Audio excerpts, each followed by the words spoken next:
7 แถวด้านนู้นนะครับให้ออกด้านขวานะกำหนดนะครับ7 แถวด้านซ้ายนะครับออกมาด้านขวา7 แถวด้านนี้ออกด้านซ้ายเพื่อให้เกิดความงดงามครับนะครับถ่ายรูปจะได้ตรงกันครับ7 แถวด้านนี้ครับออกซ้าย7 แถวด้านนู้นออกขวาครับจะได้เป็นแถวเดียวกันครับนะครับ7 แถวด้านนู้นนะครับออกขวามือนะครับ7 แถวด้านนี้ออกซ้ายมือครับเวลามองจะได้มองตรงกันนะครับถ่ายรูปจะได้งดงามนะครับวิทยากรมาทุกครั้งเรายืนรับในยกเว้นคฤหัสถ์นะครับที่เป็นคฤหัสถ์แล้วก็เมื่อท่านกราบพระพุทธรูปกราบรูปเหมือนหลวงพ่อเจ้าคุณสมเด็จพระพุทธโฆษาจารย์เรียบร้อยท่านนั่งเราคารวะเมื่อท่านคารวะนะครับเราคารวะท่านรับเมื่อท่านนั่งเสร็จเราจึงค่อยนั่งนะครับปฏิบัติอย่างนี้ตลอดการฝึกซ้อมอบรมนะครับ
ขอ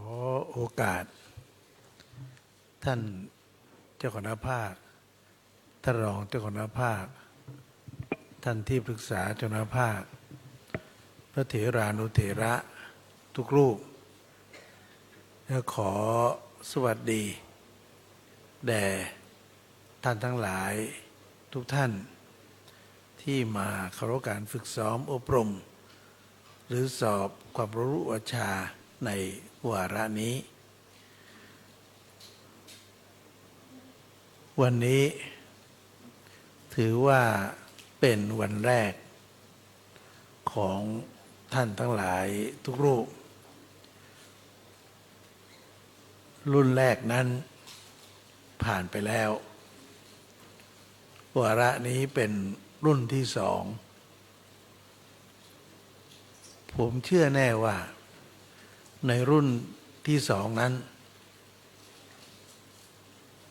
มองในส่วนหนึ่งก็คือเป็นโอกาสอันดีที่เราไม่ได้มาในรุ่นแรกเหตุผลก็คือว่าเรามีเวลาในการที่จะทบทวนในเรื่องราวต่างๆอันเกี่ยวข้องกับพระอุปชาจากพระเถรานุเถระท่านทั้งหลายต้องให้ความสำคัญนะครับในการฝึกซ้อมอบรมพระอุปชาในวาระนี้ท่านทั้งหลายคงจะได้เห็นพระเถรานุเถระทั้งหลายทุกรูปทุกท่านนั้นเอาใจใส่เป็นภาระธุระต่อทุกท่านอย่างจริงจังไม่ว่าจะเป็นท่านเจ้าคณะอำเภอหรือท่านเจ้าคณะจังหวัด ยิ่งท่านเจ้าคณะภาคด้วยแล้ว ถือว่าเป็นภาระธุระอันพิเศษทีเดียว และความเมตตาของพระเดชพระคุณเจ้าคณะใหญ่ แต่รูปแต่ละองค์นั้น ท่านให้ความสำคัญต่องานพระอุปชฌาย์นี้มาก ถึงกับฝึกซ้อมถึงกับอบรมเป็นกรณีพิเศษ ทั้งนี้ทั้งนั้นเพราะอะไรครับ เพื่อให้เกิดความมั่นใจ ว่าทุกท่านซึ่งเป็นผู้ใต้บังคับบัญชา อยู่ในกำกับการดูแลของท่านนั้น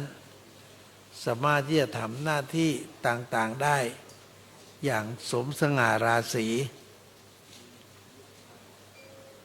จะบอกว่าก็ไม่ถึงกับว่าจะอับอายขายหน้าอะไรหรอกครับ แต่ว่าทำให้เกิดความสมบูรณ์แบบโดยประการทั้งปวงนั้นดีที่สุด เพราะในการอบรมก็ตาม ในการสอบก็ตาม ท่านทั้งหลายได้โปรดเข้าใจว่าท่านจงรับภาคแต่รูปนั้น ถามว่าท่านสบายใจไหม แม้จะมั่นใจในลูกคณะของท่านก็ตามกระนั้นก็อดที่จะเกิดความหวั่นไหวไม่ได้ ว่าลูกคณะของเหล่านั้นเป็นอะไรเป็นอย่างไรจะไหวหรือเปล่า จะผ่านไปโดยสวัสดิภาพหรือเปล่า ทั้งสองส่วนคือส่วนภาคปฏิบัติ และส่วนของภาควิชาการ เพราะการผ่านนั้น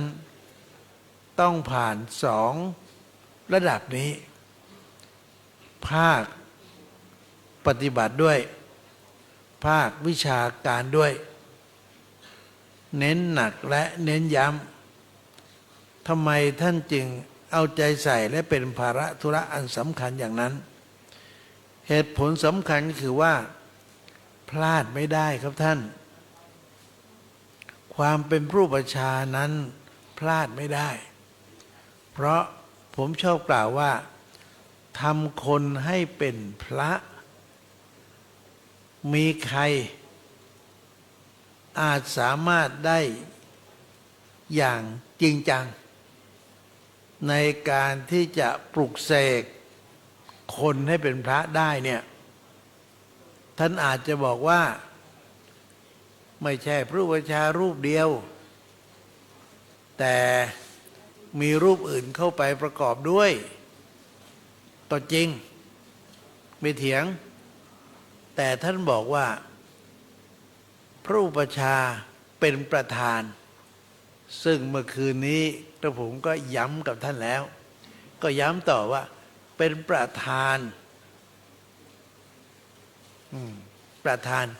ในการให้การบรรพชาและอุปสมบท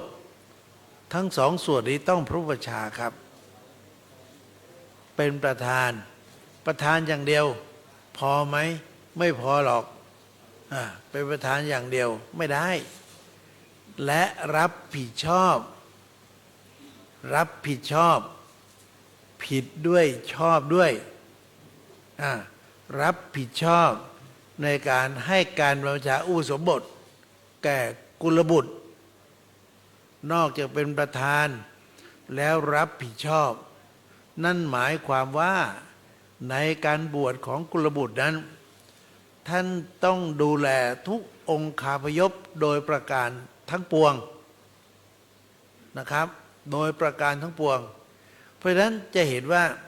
ท่านเข้มงวดกวดขันตั้งแต่เริ่มรับนาคมาเลย ท่านบอกว่าต้องอะไรต้องทำอย่างไรตรวจสอบอย่างไร ซึ่งปัจจุบันนี้บางทีแล้วเราไม่ดูตรงนี้ให้ดีก่อนบวชรับผิดชอบบุคคลผู้เข้ามาสู่ร่มเงาของพระศาสนา โดยไม่ได้ใคร่ครวญให้ดี โดยมากท่านก็จะเน้นเอาคนในพื้นที่ เพราะอะไรเรารู้จักพ่อแม่พี่ป้าน้าอาปู่ย่าตายายรู้หมดว่าใครเป็นอะไรยังไงนั่นก็เป็นส่วนดีอย่างสำคัญดีกว่าไม่รู้อะไรเลยท่านบอกว่าต้องเน้นว่าสอบสวนสอบถามให้เกิดความชัดเจนในเรื่องราวต่างๆที่เกี่ยวข้อง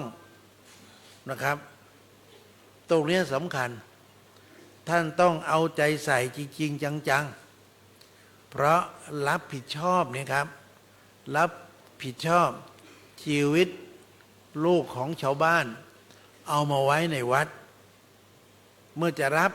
มันก็ต้องดูก่อนว่าเขาใครเป็นอะไรอย่างไรนะครับดูก่อนว่าใครเป็นอะไรอย่างไรได้หรือไม่ได้ดีหรือไม่ดีเพราะพอบวชเข้ามาแล้วศักดิ์และศรีเท่ากับเรานี่แหละจะบวชพรรษาเดียวบวชหลายพรรษาจะรู้ไหมครับว่าคนนั้นบวชใหม่คนนี้บวชใหม่หรือคนนั้นบวชนานแล้วคนนี้บวชนานแล้วเครื่องทรงรูปแบบลักษณะทุกอย่างเหมือนกันทั้งหมดนะท่านเหมือนกันทั้งหมดถ้ามีแบบทหารตำรวจข้าราชการสีไหนชั้นไหนบังขึ้นแล้วองค์นี้เป็นพระจบหรือธรรมชั้นเอกนะบังขึ้นเป็นปรริญญานะเอาสีขึ้นเป็นพระราชาคณะนะชั้นไหนอะไรยังไงมีเครื่องหมายบอกก็ดูได้ใช่ไหมครับแต่นี่ทุกรูปเหมือนกันทั้งหมดบวชก่อนบวชหลังบวชเมื่อวานบวชวันนี้ไม่แตกต่างกันทุกอย่างคุณค่าคุณลักษณะไม่แตกต่างกันเมื่อเข้าสู่ร่มเงาพระศาสนาเพราะฉะนั้นท่านจึงเน้นและย้ำอย่างสำคัญว่าดูให้ดีนะดูให้ดีว่าเป็นใครมาจากไหนอะไรอย่างไรเพื่ออะไรก็เพื่อว่าคัดกรอง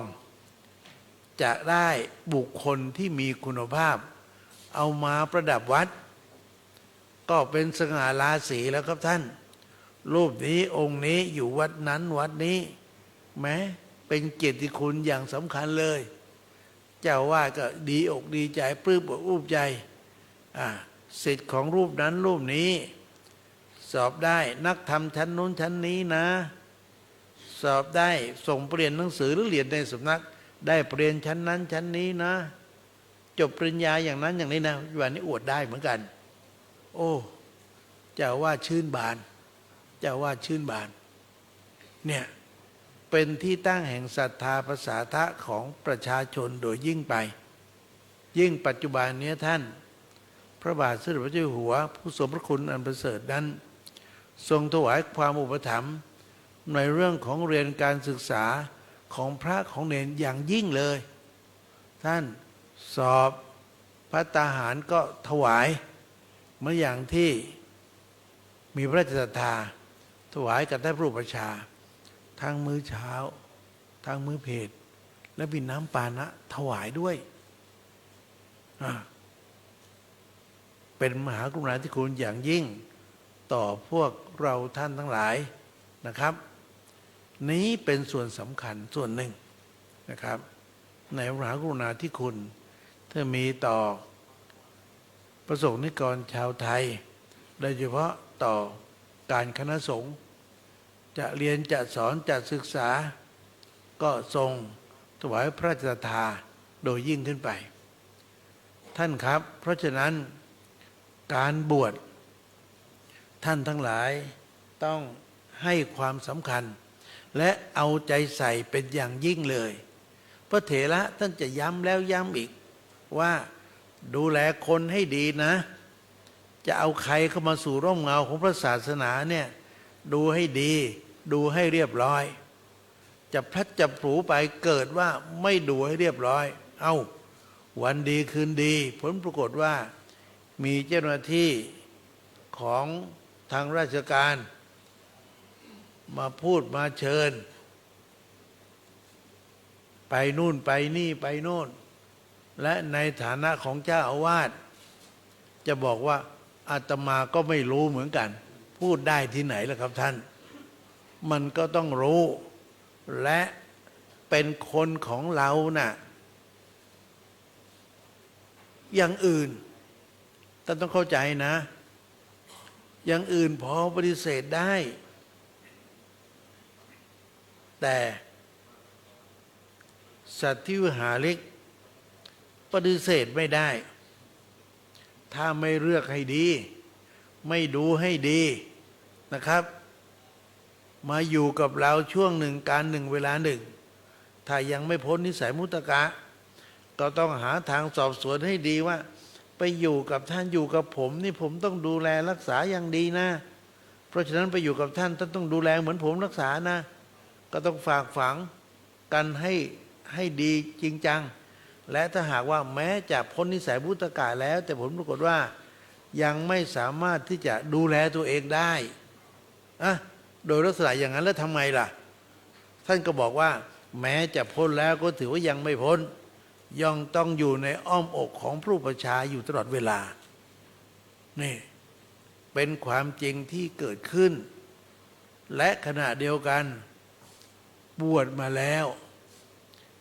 บอกได้หรือครับผมบวชให้ท่านเอาเถอะท่านเมื่อพิตั้งศรัทธาพระสัทธะเอาศึกไปเลยได้ที่ไหนล่ะครับท่านได้ที่ไหนแล้วเขามีความผิดอะไรเพียงแต่ว่าเราไม่พอใจเขาแล้วคนอื่นเขาส่งมาหาเราบอกไม่เอาตัดญาติขาดมิตรกันแล้วผมจะบอกว่าตัดญาติขาดมิตรแล้วล่ะผมไม่เอาหรอกผมสาบส่งแล้วได้ที่ไหนล่ะครับความเป็นอุปัชฌาย์ไปที่ไหนหนังสือสุทธิจะบอกได้ทันทีว่าเป็นใครเป็นใครเป็นใครใบประกาศอย่างดีต่อตัวเราท่านทั้งหลายหนีไม่รอดและหนีไม่พ้นหรอกครับเพราะมีความผิดมีความเสียหายตรงไหนเกิดขึ้นเกิดมีเจ้าหน้าที่ก็ไปเชิญบ้างอะไรบ้างเขาจะดูหนังสือสุทธิใครพระอุปัชฌาย์ใครพระอุปัชฌาย์แล้วบางทีจะมาหาพระอุปัชฌาย์ด้วยอย่างนี้เป็นต้นเพราะฉะนั้นจะบวชใครต้องดูให้ดีให้ได้คุณลักษณะตามที่ท่านกำหนดไว้จะบอกว่าเรื่องเยอะจังเลยท่านครับเรื่องเยอะนั้นเพื่อป้องกันท่านทั้งหลายและเพื่อคัดกรองบุคคลเข้ามาสู่ร่มเงาของพระศาสนา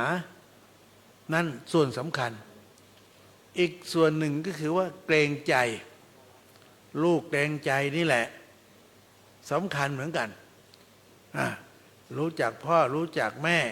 รู้จักการสนิทสนมอย่างดีเลยเอาลูกมาบวชเขาบอกว่าต้องนำนาคมาด้วยนะก็บอกโอ้มันยังลาราชการไม่ได้มันไม่อยู่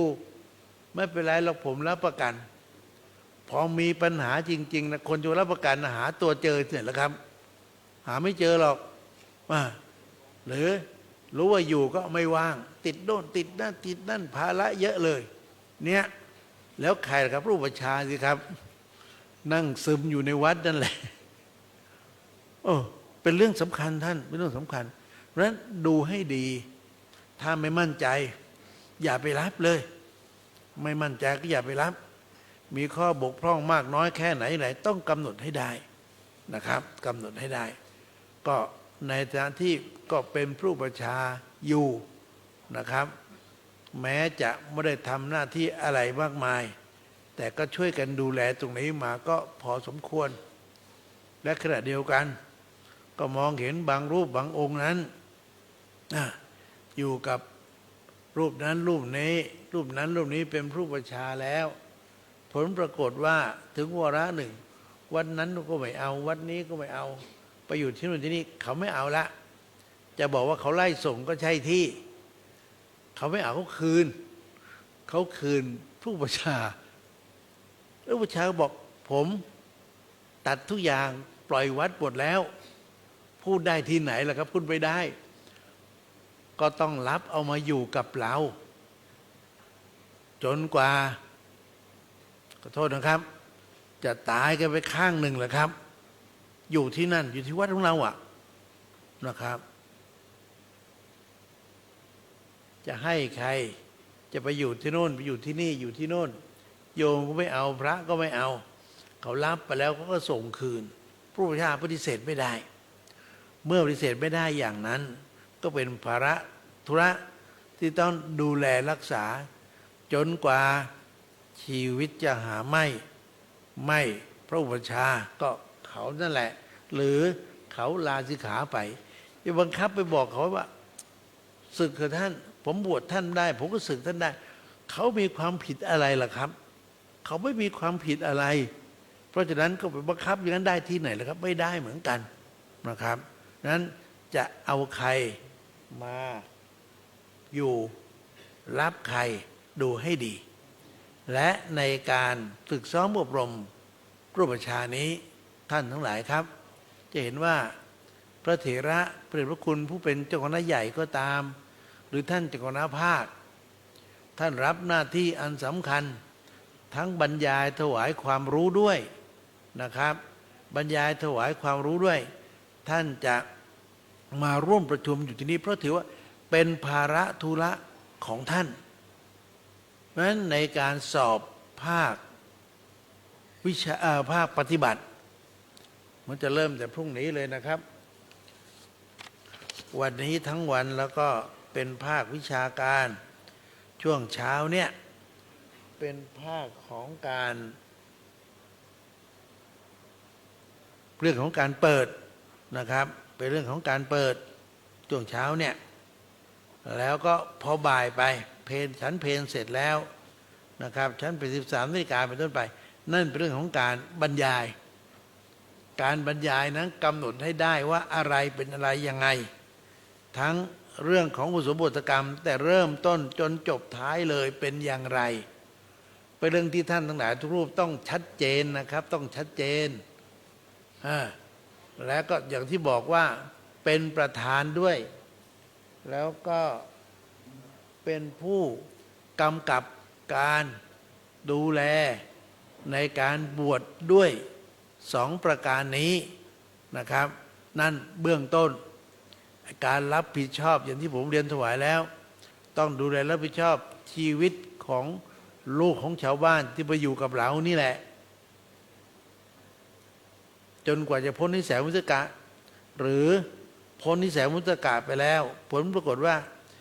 ยังไม่เหมาะสมในการที่จะปล่อยเดี่ยวได้พูดง่ายๆท่านก็ต้องดูแลรักษาตลอดไปนะครับเพราะฉะนั้นภาระหน้าที่ของท่านนั้นยิ่งใหญ่และสำคัญในการดูแลรับผิดชอบกุลบุตรผู้มาเข้าสู่ร่มเงาของพระศาสนาชื่อว่าเป็นสัตวิหาริกของท่านนะครับนั้นในช่วงบ่ายก็จึงเป็นเรื่องของเรื่องของการบรรพชาอุปสมบทโดยภาพรวมทั้งหมดก่อนนะครับแล้วขึ้นจะแยกเป็นกฎหมายสากลฉบับที่17ท่านจะรับภาระบรรยายกันเป็นลำดับไปนะครับภาคเช้าโดยมากจะเป็นภาคบรรยายวันต่อไปภาคบ่ายคราวนี้แหละครับสอบแล้วสอบภาคปฏิบัติแล้วปฏิบัตินี่สอบยังไงล่ะกระผมรับภาระในการที่กำกับท่านอีกทีหนึ่งเพื่อท่านไปกำกับต่อนั่นแหละก็คือกำกับยังไงล่ะจะมีบัญชีแล้วนิมนต์ท่านมาข้างหน้านี้นะครับมันมาข้างหน้าเรียกชื่อขานชื่อท่านมารับใบรายงานผลเรื่องการสอบภาคปฏิบัติรับด้วยมือนะครับท่านเลขานุการพระเจ้าหน้าที่จะมารับให้ไม่ได้ต้องรับด้วยมือท่านรับด้วยมือเสร็จแล้วก็พระเถระท่านเลขานุการฝ่ายเจ้าหน้าที่ก็จะพาท่านไปหาพระเถระก็มีทั้งท่านเจ้าคณะภาคท่านรองเจ้าคณะภาค และพระมหาเถระผู้ทรงวิทยาคุณที่ทางสมัชชามหาคณิสอนนิมนต์ท่านมา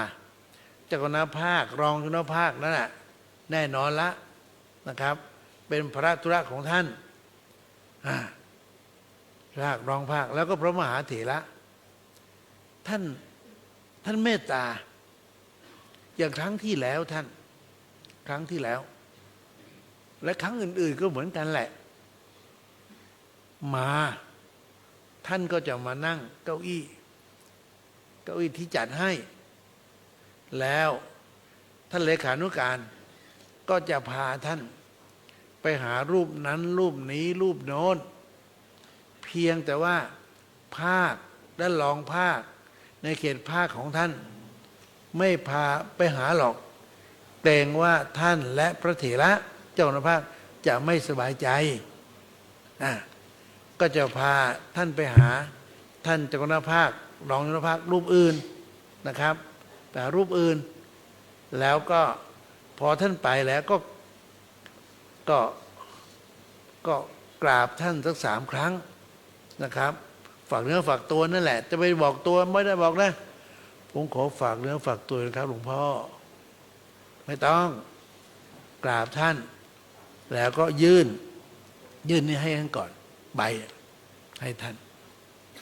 ใบยื่นใบให้ท่านแล้วท่านก็จะรับใบไว้แล้วสอบภาคปฏิบัติตัวต่อตัวนะครับสอบกันตัวต่อตัวแล้วก็ไม่มีสิทธิ์หรอกจะไปกระซิบกระซั่งท่านเลขานุการว่าผมขอได้ไหมองค์นั้นดูไม่ค่อยดุเท่าไหร่ไม่ได้ทั้งนั้นนะครับท่านไม่ได้เลยไปองค์ไหนก็ต้องเป็นองค์นั้นจะรู้ได้ไงวะท่านจะเป็นผู้นำไปแล้วก็รูปที่นำมาแสดงว่าองค์นั้นท่านว่างแล้วจึงจะนำองค์ใหม่ไปเป็นอย่างนั้นจนกว่าจะหมดหรือปัจจุบันท่านจะบอกว่าเอาผมพอเท่านี้นะแต่โดยมากท่านสอบจนหมดแล้วครับความเมตตาของท่านนะครับสอบจนหมดนั่นคือความเมตตาตัวต่อตัวเก้าอี้วางไว้ข้างหน้ากล่าวไปท่านนั่นเสร็จแล้วท่านก็จะบันทึกว่าเป็นอย่างไรนะครับบันทึกว่าเป็นอย่างไรว่าสามารถหรือเปล่าไม่สามารถหรือเปล่าอย่างไรแล้วก็เวลาให้ถ้าไม่ให้ท่านถือมาเองหรอกครับให้ฝ่ายเลขานุการเจ้าหน้าที่ถือมาแล้วมามอบให้เจ้าหน้าที่คนดูแลก็ดูว่าท่านบันทึกว่ายังไงยังไม่บอกว่าอะไรนะครับเมื่อเสร็จแล้วจึงจะบอกว่าผลเป็นอย่างไรนี่เป็นเรื่องที่ทำและปฏิบัติกันเป็นลำดับมานะครับท่านส่วนภาควิชาการนั่นคือการสอบและการสอบนั้นก็คือว่าตอบปัญหาบังคับ2 ข้อแล้วก็เลือกตอบเสรีอีก5 ข้อใจดีครับใจดีพระเถระใจดีให้ตอบโดยเสรีได้แต่บังคับ2 ข้อก็ไม่เกินเหตุเกินผลหรอกครับ35 คะแนนเอาให้ได้แต่ถ้าข้อคิดเลขมันต้องมีประจำอยู่แม้คะแนนจะเกิน35แต่ข้อคิดเลขนั้นไม่ถูกต้องก็ต้องซ่อมแล้วครับโปรดเข้าใจเงื่อนไขเบื้องต้นนะครับได้เวลาที่กำหนดนะครับผมคงจะคุยกับท่านเพียงเท่านี้เป็นการชี้แจงแสดงให้ท่านได้รับทราบว่าการประชุมอบรมของเราเป็นไปในรูปโดยแบบโดยลักษณะอย่างไรเพื่อท่านจะได้เตรียมตัวและเตรียมพร้อมจะได้ทำหน้าที่กันด้วยความวิริยะอุตสาหะเพราะฉะนั้นผมขออำนวยอวยพรทุกรูปจงเป็นผู้มีความสามารถตอบข้อสอบไม่ว่าจะเป็นสอบภาคปฏิบัติก็ตามสอบภาควิชาการก็ตามขอให้ปัญญาของท่านรู้แจ้งเห็นจริงแจ่มใสในทั้ง2 ส่วนนั้นและประสบความสำเร็จในความเป็นผู้ชาคือสอบได้ผ่านพ้นได้โดยยิ่งโดยเร็ว โดยประมาณทุกรูปทุกท่านเทิน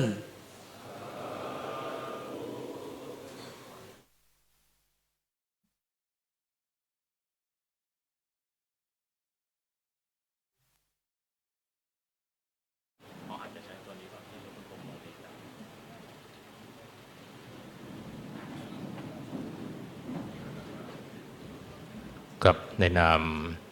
พระสังฆาธิการที่เข้ารับการฝึกซ้อมอบรมสอบความรู้วิชารุ่นที่ 58 ครั้งที่ 2 ประจำปี 2568 ทุกรูป ขอกราบขอบพระคุณพระเดชพระคุณพระพรหมโมลีเจ้าคณะภาค 5 วัดปากน้ำภาษีเจริญในฐานะผู้อำนวยการฝึกซ้อมอบรมสอบความรู้วิชาที่ได้แนะนำสิ่งต่างๆซึ่งพระเดชพระคุณจะอยู่กับเราตลอดทั้ง 6 วันนะครับขออนุโมทนา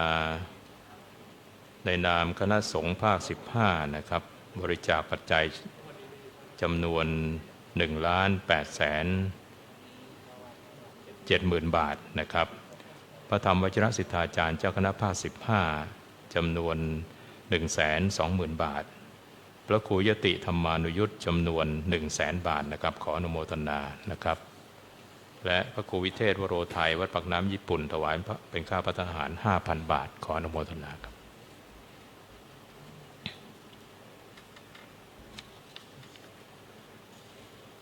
ครับอีกสักครู่นิมนต์นั่งก่อนสักครู่ก็จะเป็นพิธีเปิดการฝึกซ้อมอบรมสอบความรู้พระวิชานะโดยเจ้าพระคุณสมเด็จประธานสมัชชามหาคณิตสอนนะครับซึ่งในช่วงนั้นนะครับก็จะมีการถวายเครื่องสักการะด้วยนะครับซึ่งมีทั้งตัวแทนก็คือพระเดชพระคุณพระพรหมโมลี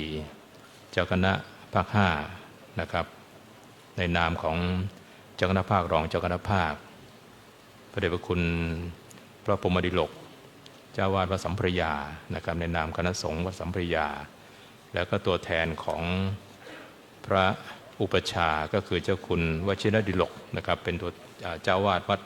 พระแก้วนะครับจังหวัดเชียงรายจะเป็นตัวแทนของพระสังฆาธิการที่เขารับการฝึกซ้อมอบรมสอบความรู้วิชานะครับห้องน้ำตรงข้างนี้ขอสงวนไว้ก่อนนะครับยังไม่พร้อมนะ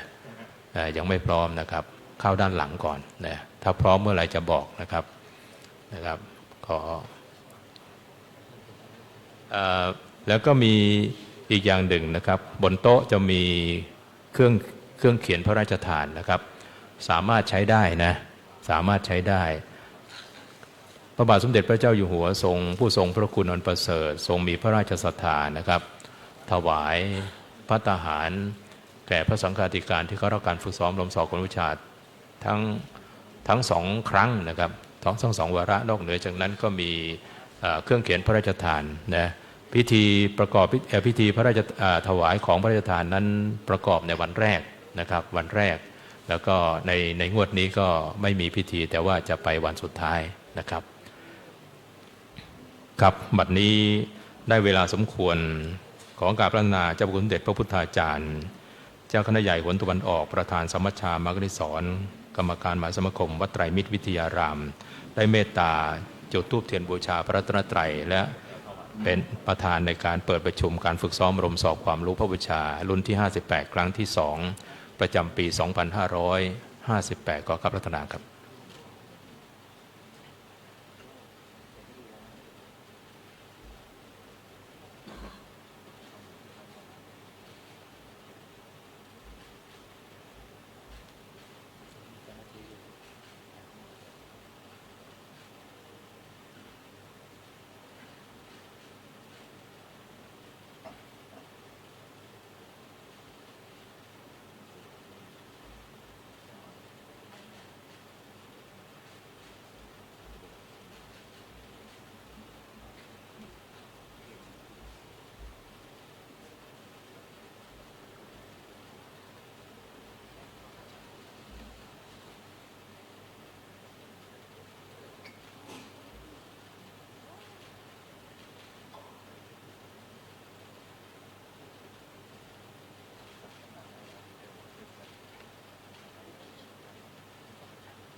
โยโสภะคะวาอะระหังสัมมาสัมพุทโธ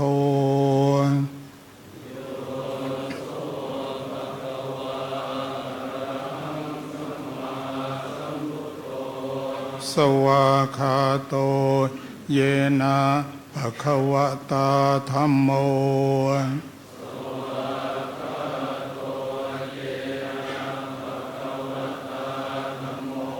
สุปฏิปันโนยัสสะภะคะวะโตสาวกสังโฆ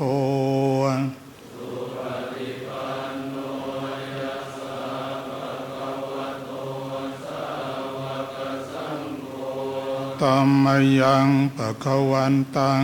สะธัมมังสะสังฆัง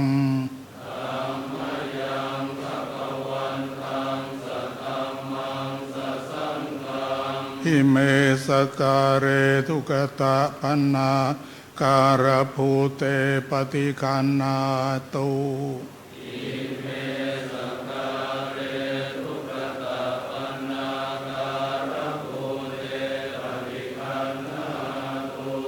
อัมหากังทีคารตังหิตายะสุขายะ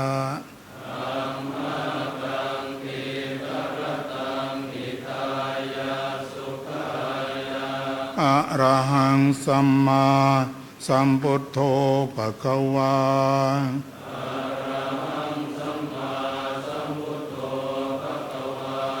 พุทธังภะคะวันตังอภิวาเทมิ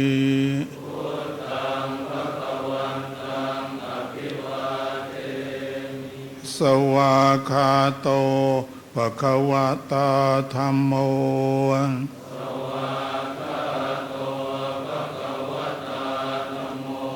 ธัมมังนัมมัสสามิสุปฏิปันโนภะคะวะโตสาวกสังโฆ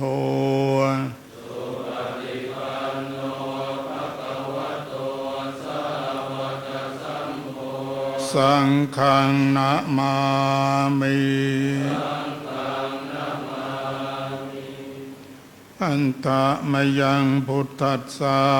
ภะคะวะโตปุปภาคณมการังกโรมาเสนะโมตัสสะภะคะวะโตอะระหะโตสัมมาสัมพุทธัสสะนะโมตัสสะภะคะวะโตอะระหะโตสัมมาสัมพุทธัสสะนะโมตัสสะภะคะวะโตอะระหะโตสัมมาสัมพุทธัสสะ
ขอประธานกราบเรียน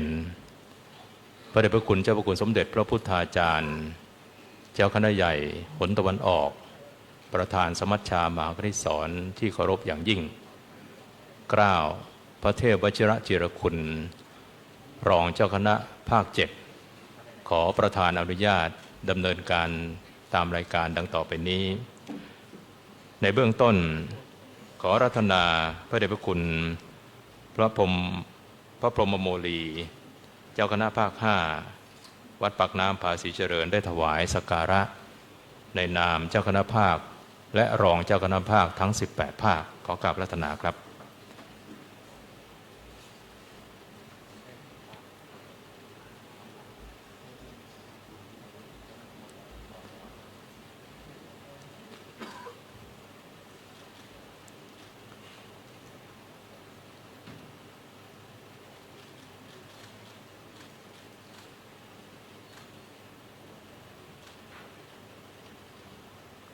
ขอกราบอาราธนาพระเดชพระคุณพระพรหมดิลกเจ้าวาดวัดสัมพรยากรรมการมหาสมาคมได้ถวายสักการะในนามของคณะสงฆ์วัดสัมพรยาครับขอกราบอาราธนาครับ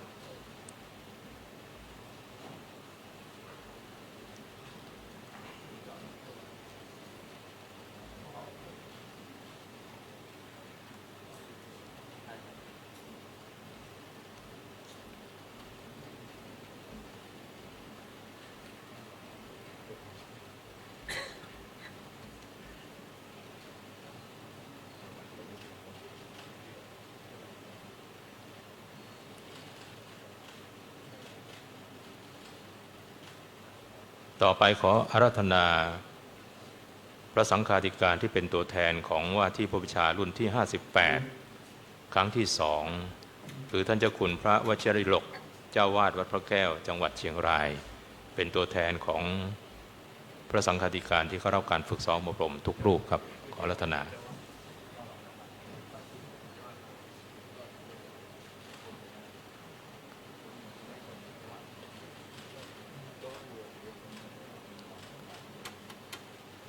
ลำดับสุดท้ายขอเจริญพรเชิญท่านอินทพรจันเอี่ยมผู้อำนวยการสำนักงานพระพุทธศาสนาแห่งชาติได้ถวายสักการะแด่เจ้าพระคุณสมเด็จขอเจริญพรเชิญ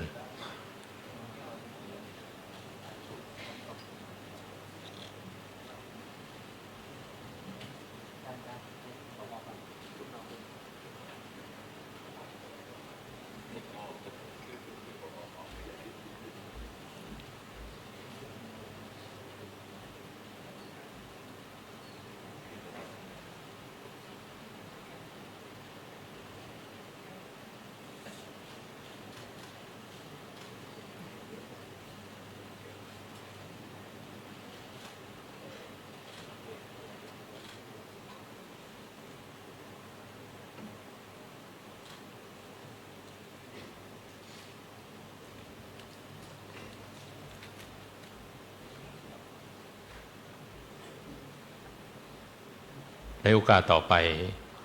ขอกราบอาราธนาพระเดชพระคุณพระพรหมกวี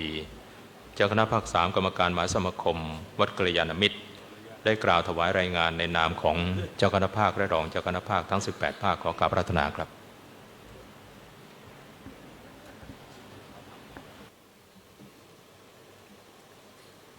ทูลเกล้าถวาย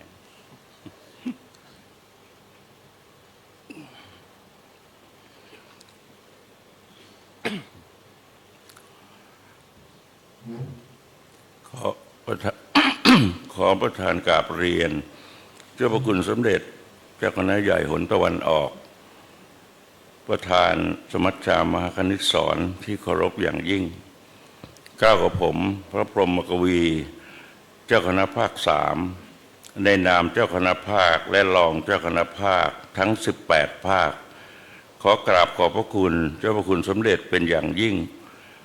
ที่ได้โปรดเมตตามาเป็นประธานในพิธีเปิดการฝึกซ้อมอบรมและสอบความรู้พระอุปชารุ่นที่58ครั้งที่2ประจำปีพุทธศักราช2568ในวันนี้โอกาสนี้ก้าวกับผมขอประธานกราบเรียนถวายรายงานหลักการและเหตุผลในการฝึกซ้อมอบรมและสอบความรู้พระอุปชาที่ได้ดำเนินการมาพอสังเขปดังต่อไปนี้เนื่องด้วยกฎมหาเถรสมาคมฉบับที่17พ.ศ. 2536ว่าโดยการแต่งตั้งถอดถอนพระอุปชาตามเหตุผลมีข้อความบางตอนว่าเนื่องจากการให้บรรพชาอุปสมบทแก่กุลบุตร อันอยู่ในหน้าที่ของพระอุปชฌาย์ตามพระวินัยนิยมเป็นกิจอันสำคัญยิ่งในคณะสงฆ์เพราะเป็นกิจการที่อาจยังความเจริญและความเสื่อมเสียให้บังเกิดขึ้นแก่คณะสงฆ์และพระศาสนาเช่นเดียวกับกิจการในทางปกครองคณะสงฆ์อันอยู่ในอำนาจหน้าที่ของพระสังฆาธิการนั่นเองด้วยเหตุผลดังกราบเรียนวันนี้ย่อมชี้ให้เห็นชัดเจนว่าพระอุปชฌาย์นั้นนับว่าเป็นตำแหน่งที่มีความสำคัญยิ่งทางพระวินัยเพราะนอกจากต้องเป็นประธานและรับผิดชอบในอุปสมบทกรรมคือการนำสมาชิกเข้าหมู่สงฆ์แล้วยังต้องรับผิดชอบในการปกครองดูแลอบรมสั่งสอนสัตธิวิหาริกของตนให้ตั้งอยู่ในสัมมาปฏิบัติและขวนขวายให้ได้รับการศึกษาพระธรรมวินัยเหมือนบิดามารดาให้กำเนิดบุตรธิดาแล้วมีหน้าที่ต้องรับผิดชอบในการปกครองดูแลเลี้ยงดูอบรมสั่งสอนบุตรธิดาของตนให้เป็นพลเมืองที่ดีฉะนั้นและการที่พระพุทธศาสนาเจริญแพร่หลายมาจนถึงปัจจุบันนี้ได้ก็เพราะอาศัยการบรรพชาอุปสมบทที่พระอุปชฌาย์ได้สืบทอดกันมาแต่โบราณกาลนั่นเองดังนั้นเพื่อให้พระอุปชฌาย์มีความรู้ความเข้าใจและปฏิบัติหน้าที่อย่างมีเอกภาพร่วมกันทั่วประเทศเจ้าคณะภาคและรองเจ้าคณะภาคทั้ง18ภาคจึงได้ประชุมและมีมติเป็นเอกฉันท์ร่วมกันว่าพระสังฆาธิการที่ได้รับคัดเลือกจากเจ้าคณะผู้ปกครองมาตามลำดับชั้นแล้วนั้น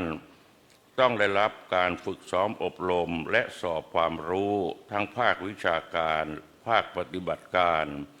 รวมทั้งการทดสอบประเมินผลอย่างครบถ้วนก่อนจึงจะเป็นผู้สมควรได้รับตราตั้งหรือพระบัญชาแต่งตั้งเป็นพระอุปชฌาย์เพื่อจะได้นำความรู้ความสามารถที่ได้รับไปปฏิบัติหน้าที่โดยมุ่งความเจริญรุ่งเรืองแห่งคณะสงฆ์และการพระพุทธศาสนาเป็นที่ตั้งให้สมกับคำขวัญที่ว่าอุปัชฌาย์ดีเป็นสีพระศาสนาสืบไปในการฝึกซ้อมอบรมและสอบความรู้พระอุปชฌาย์ประจำปีพุทธศักราช 2568 รุ่นที่ 58 ครั้งที่ 2 นี้มีพระสังฆาธิการที่ผ่านการพิจารณาคัดเลือกจากภาคต่างๆรวม9ภาคคือภาค6ภาค7ภาค10ภาค11ภาค12ภาค13ภาค14ภาค15และภาค18ผ่านการคัดเลือกจากสมัชชามหาคณิตศรจำนวน248รูปถอนตัวก่อนเข้าอบรม16รูปคงเหลือเข้าอบรมจริงจำนวน232รูปโดยแยกประเภทเป็นลำดับต่างๆดังนี้เจ้าวาดพระอารามหลวงจำนวน1รูปผู้ช่วยเจ้าวาดพระอารามหลวงจำนวน9รูปรองเจ้าคณะจังหวัดจำนวน1รูปเจ้าคณะอำเภอจำนวน6รูปรองเจ้าคณะอำเภอจำนวน11รูปเจ้าคณะตำบลจำนวน182รูปรองเจ้าคณะตำบลจำนวน8รูปเจ้าอาวาสวัดราชจำนวน13รูปในจำนวนนี้แยกเป็นประเภทวิสามัญจำนวน11รูปประเภทสามัญจำนวน221รูปแบ่งตามเขตการปกครองหนกลาง79รูปหนเหนือ52รูปหนตะวันออก84รูปหนใต้17รูปรวมทั้งสิ้น232รูปการฝึกซ้อมอบรมมีกำหนด6วันโดยเริ่มตั้งแต่วันที่7ถึงวันที่12มีนาคม2568ได้จัดตารางการฝึกซ้อมอบรมเน้นหนักทั้งในด้านวิชาการด้านปฏิบัติการและการทดสอบประเมินผลดังที่เคยปฏิบัติมาในทุกๆปีทั้งนี้ได้รับความเมตตาอนุเคราะห์อย่างดียิ่งจากเจ้าพระคุณสมเด็จเจ้าคณะใหญ่ทุกหนพระเถระผู้ทรงคุณวุฒิ และได้รับความอุปถัมภ์อย่างดีจากหน่วยงานราชการรวมทั้งคณะศรัทธาเจ้าภาพอีกเป็นจำนวนมากในการฝึกซ้อมอบรมและสอบความรู้พระอุปชาณศาลาอบรมสงฆ์วัดสัมพยาแห่งนี้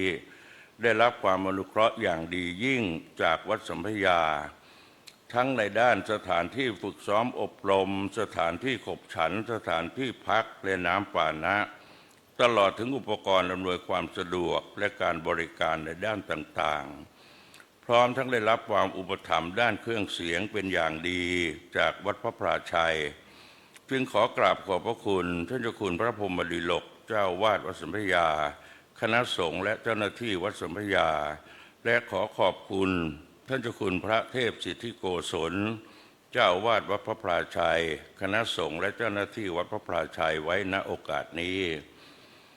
อันหนึ่งโครงการฝึกซ้อมอบรมและสอบความรู้พระอุปชาของคณะสงฆ์ในครั้งนี้ความทาบถึงพระเนตรพระกันของพระบาทสมเด็จพระเจ้าอยู่หัวผู้ทรงพระคุณอันประเสริฐสมเด็จพระนางเจ้าพระบรมราชินีพร้อมด้วยเจ้าคุณพระสินีนาถพิราชกัลยาณีได้มีพระราชศรัทธาจัดโรงครัวพระราชทานถวายภัตตาหารและน้ำปานะแก่คณะสงฆ์ทุกวันตลอดการฝึกอบรมนับเป็นพระมหากรุณาธิคุณหาที่สุดมิได้นอกจากนี้ยังได้รับความสนับสนุนด้วยดีจากคณะสงฆ์ญาติโยมอุบาสกอุบาสิกาต่างให้ความอนุเคราะห์ช่วยเหลือเกื้อกูลเป็นอย่างดีโดยเฉพาะอย่างยิ่งได้รับความเมตตานุเคราะห์และความอุปถัมภ์เป็นอเนกประการทั้งในด้านภัตตาหารเช้าเพลบุคลากรรวมถึงอุปกรณ์อำนวยความสะดวกอันเป็นคุณูปการอย่างดียิ่งจากวัดปากน้ำซึ่งมีท่านเจ้าคุณพระพรหมโมลีเจ้าวาดวัดปากน้ำพระเถรานุเถระเจ้าคณะพระสังฆาธิการพร้อมทั้งญาติโยมสาธุชนทั้งหลายต่างได้ช่วยกันบริจาคทุนทรัพย์และสิ่งของอันเป็นสัปปายะทั้งหลายถวายไว้ในที่ประชุมสงฆ์หมู่ใหญ่นี้ในส่วนการจัดทำอาหารผู้อำนวยการถนอมแดงประเสริฐและคณะจากวัดปากน้ำได้ช่วยกันจัดทำทั้งเช้าเพลทุกวันอีกทั้งพระเถรานุเถระและศรัทธาสาธุชนทั้งหลายได้นำอาหารข้าวหวานมาถวายเพิ่มเติมอีกเป็นอันมากจึงขอขอบพระคุณและอนุโมทนาสาธุการเป็นอย่างยิ่งไว้ณที่นี้บัดนี้ได้เวลาอันเป็นมงคลแล้วกล้ากับผมขอประทานกราบเรียนเจ้าพระคุณสมเด็จได้โปรดเมตตาประทานโอวาทและเปิดการฝึกซ้อมอบรมและสอบความรู้พระอุปชารุ่นที่58ครั้งที่2ประจำปีพุทธศักราช2568เพื่อความเป็นสิริมงคลและเป็นแนวทางแห่งการปฏิบัติแก่มวลเกล้ากับผมสืบไปการจะควรประการใดสุดแต่จะโปรด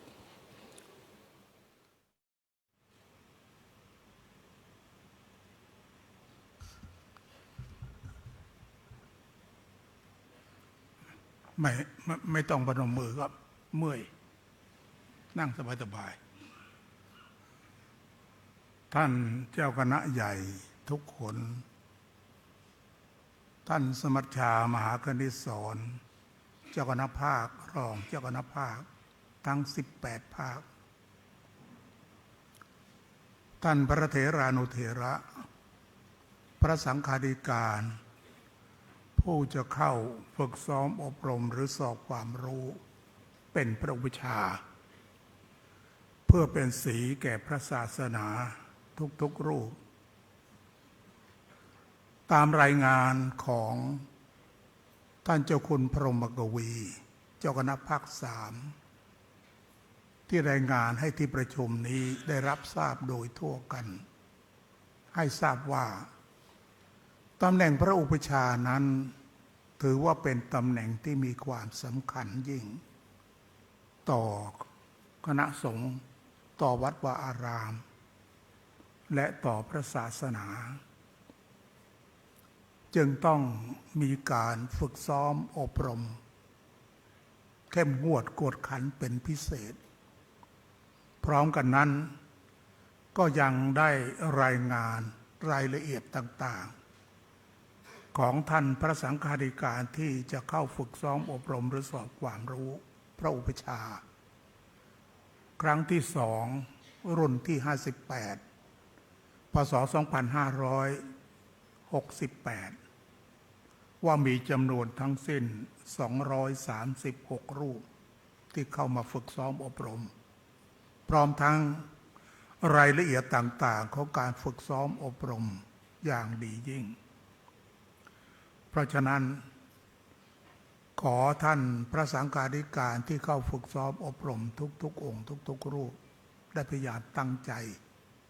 ที่จะสดับรับฟังท่านวิทยากรท่านผู้ทรงคุณวุฒิที่จะมาเป็นวิทยากรถวายความรู้ในส่วนต่างๆในปีนี้สืบต่อไป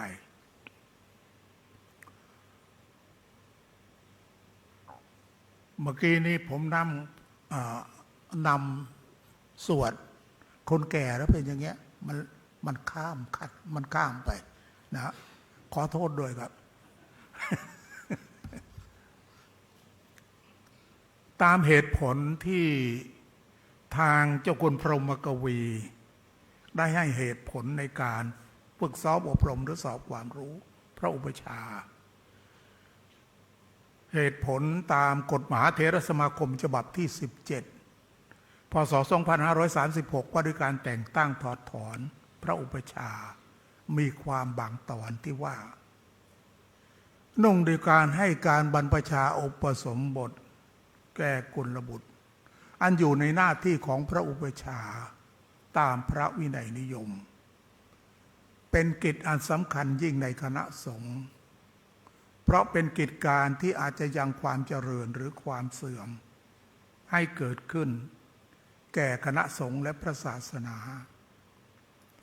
เหมือนการบริหารคณะสงฆ์เหมือนการบริหารกิจการคณะสงฆ์อันอยู่ในหน้าที่ของพระสังฆาธิการนั่นเองจากเหตุผลดังกล่าวมาแล้ว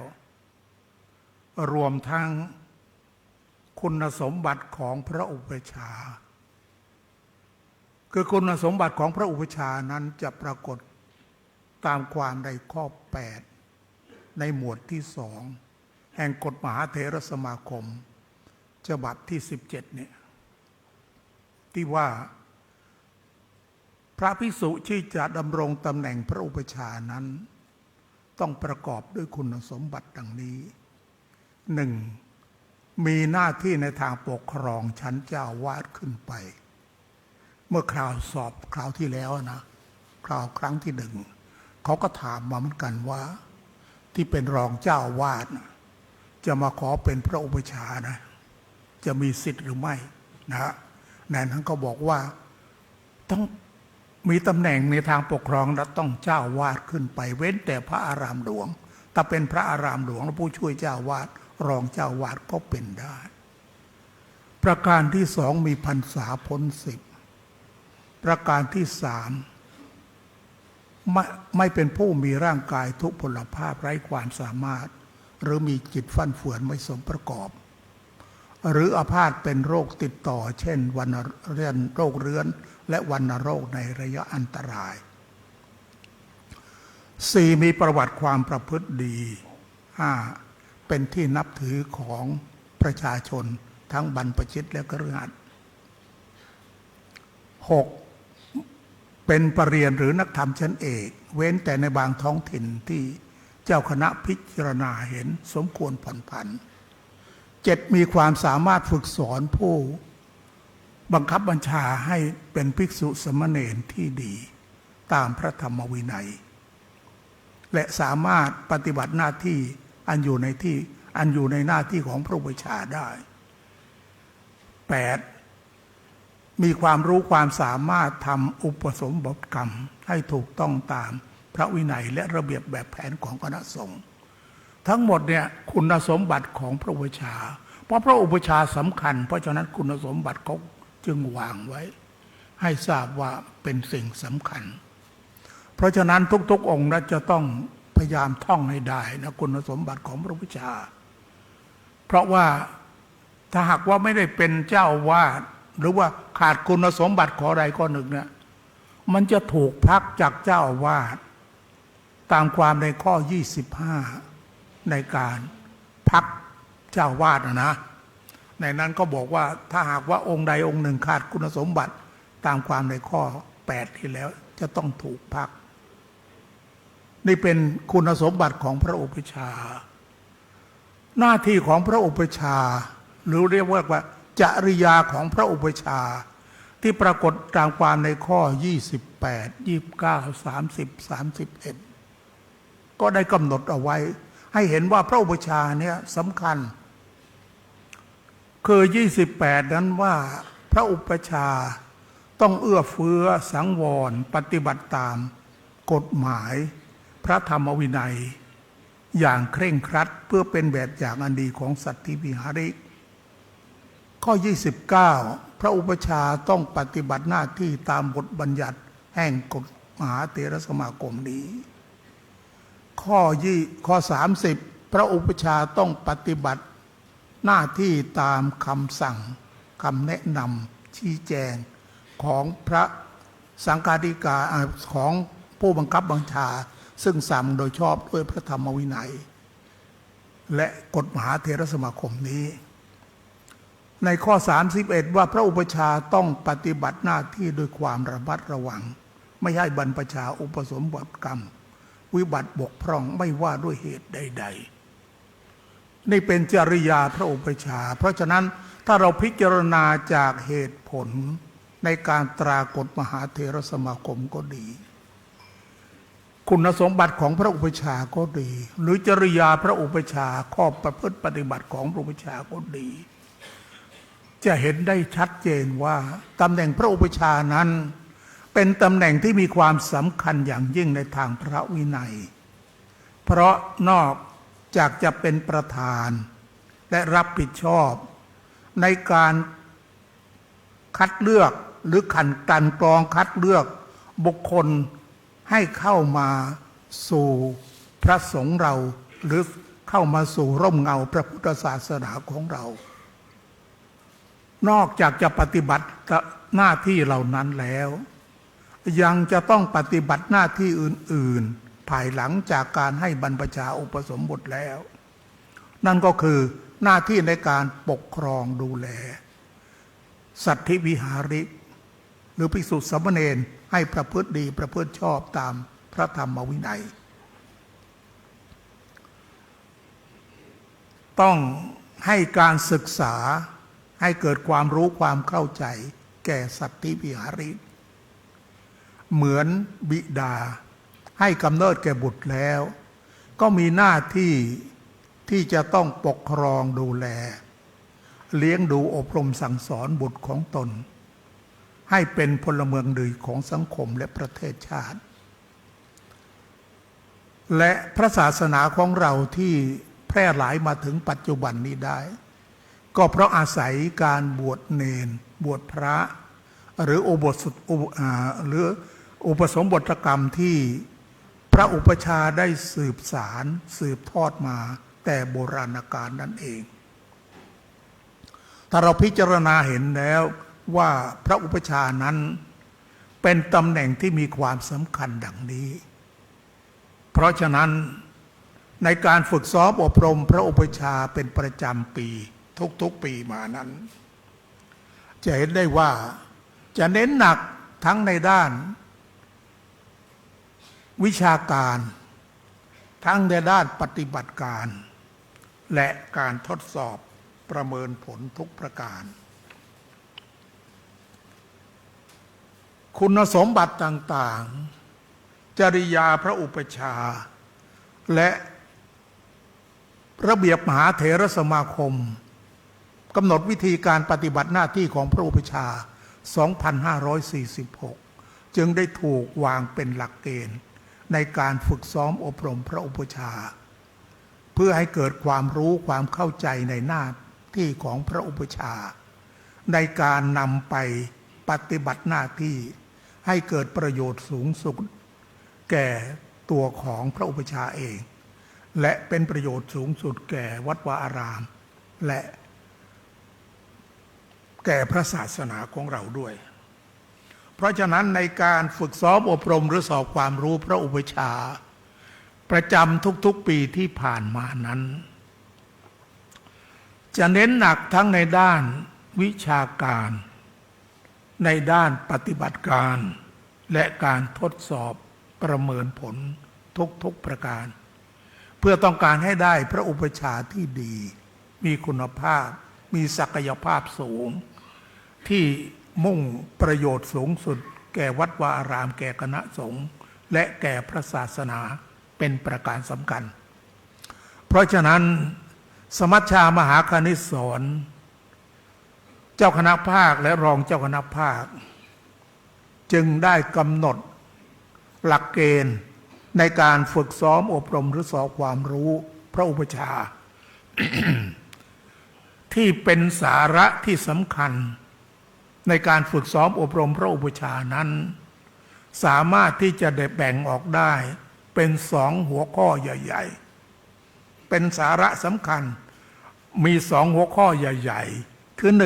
1หลักในการฝึกซ้อมอบรมพระอุปชฌาย์2สถานที่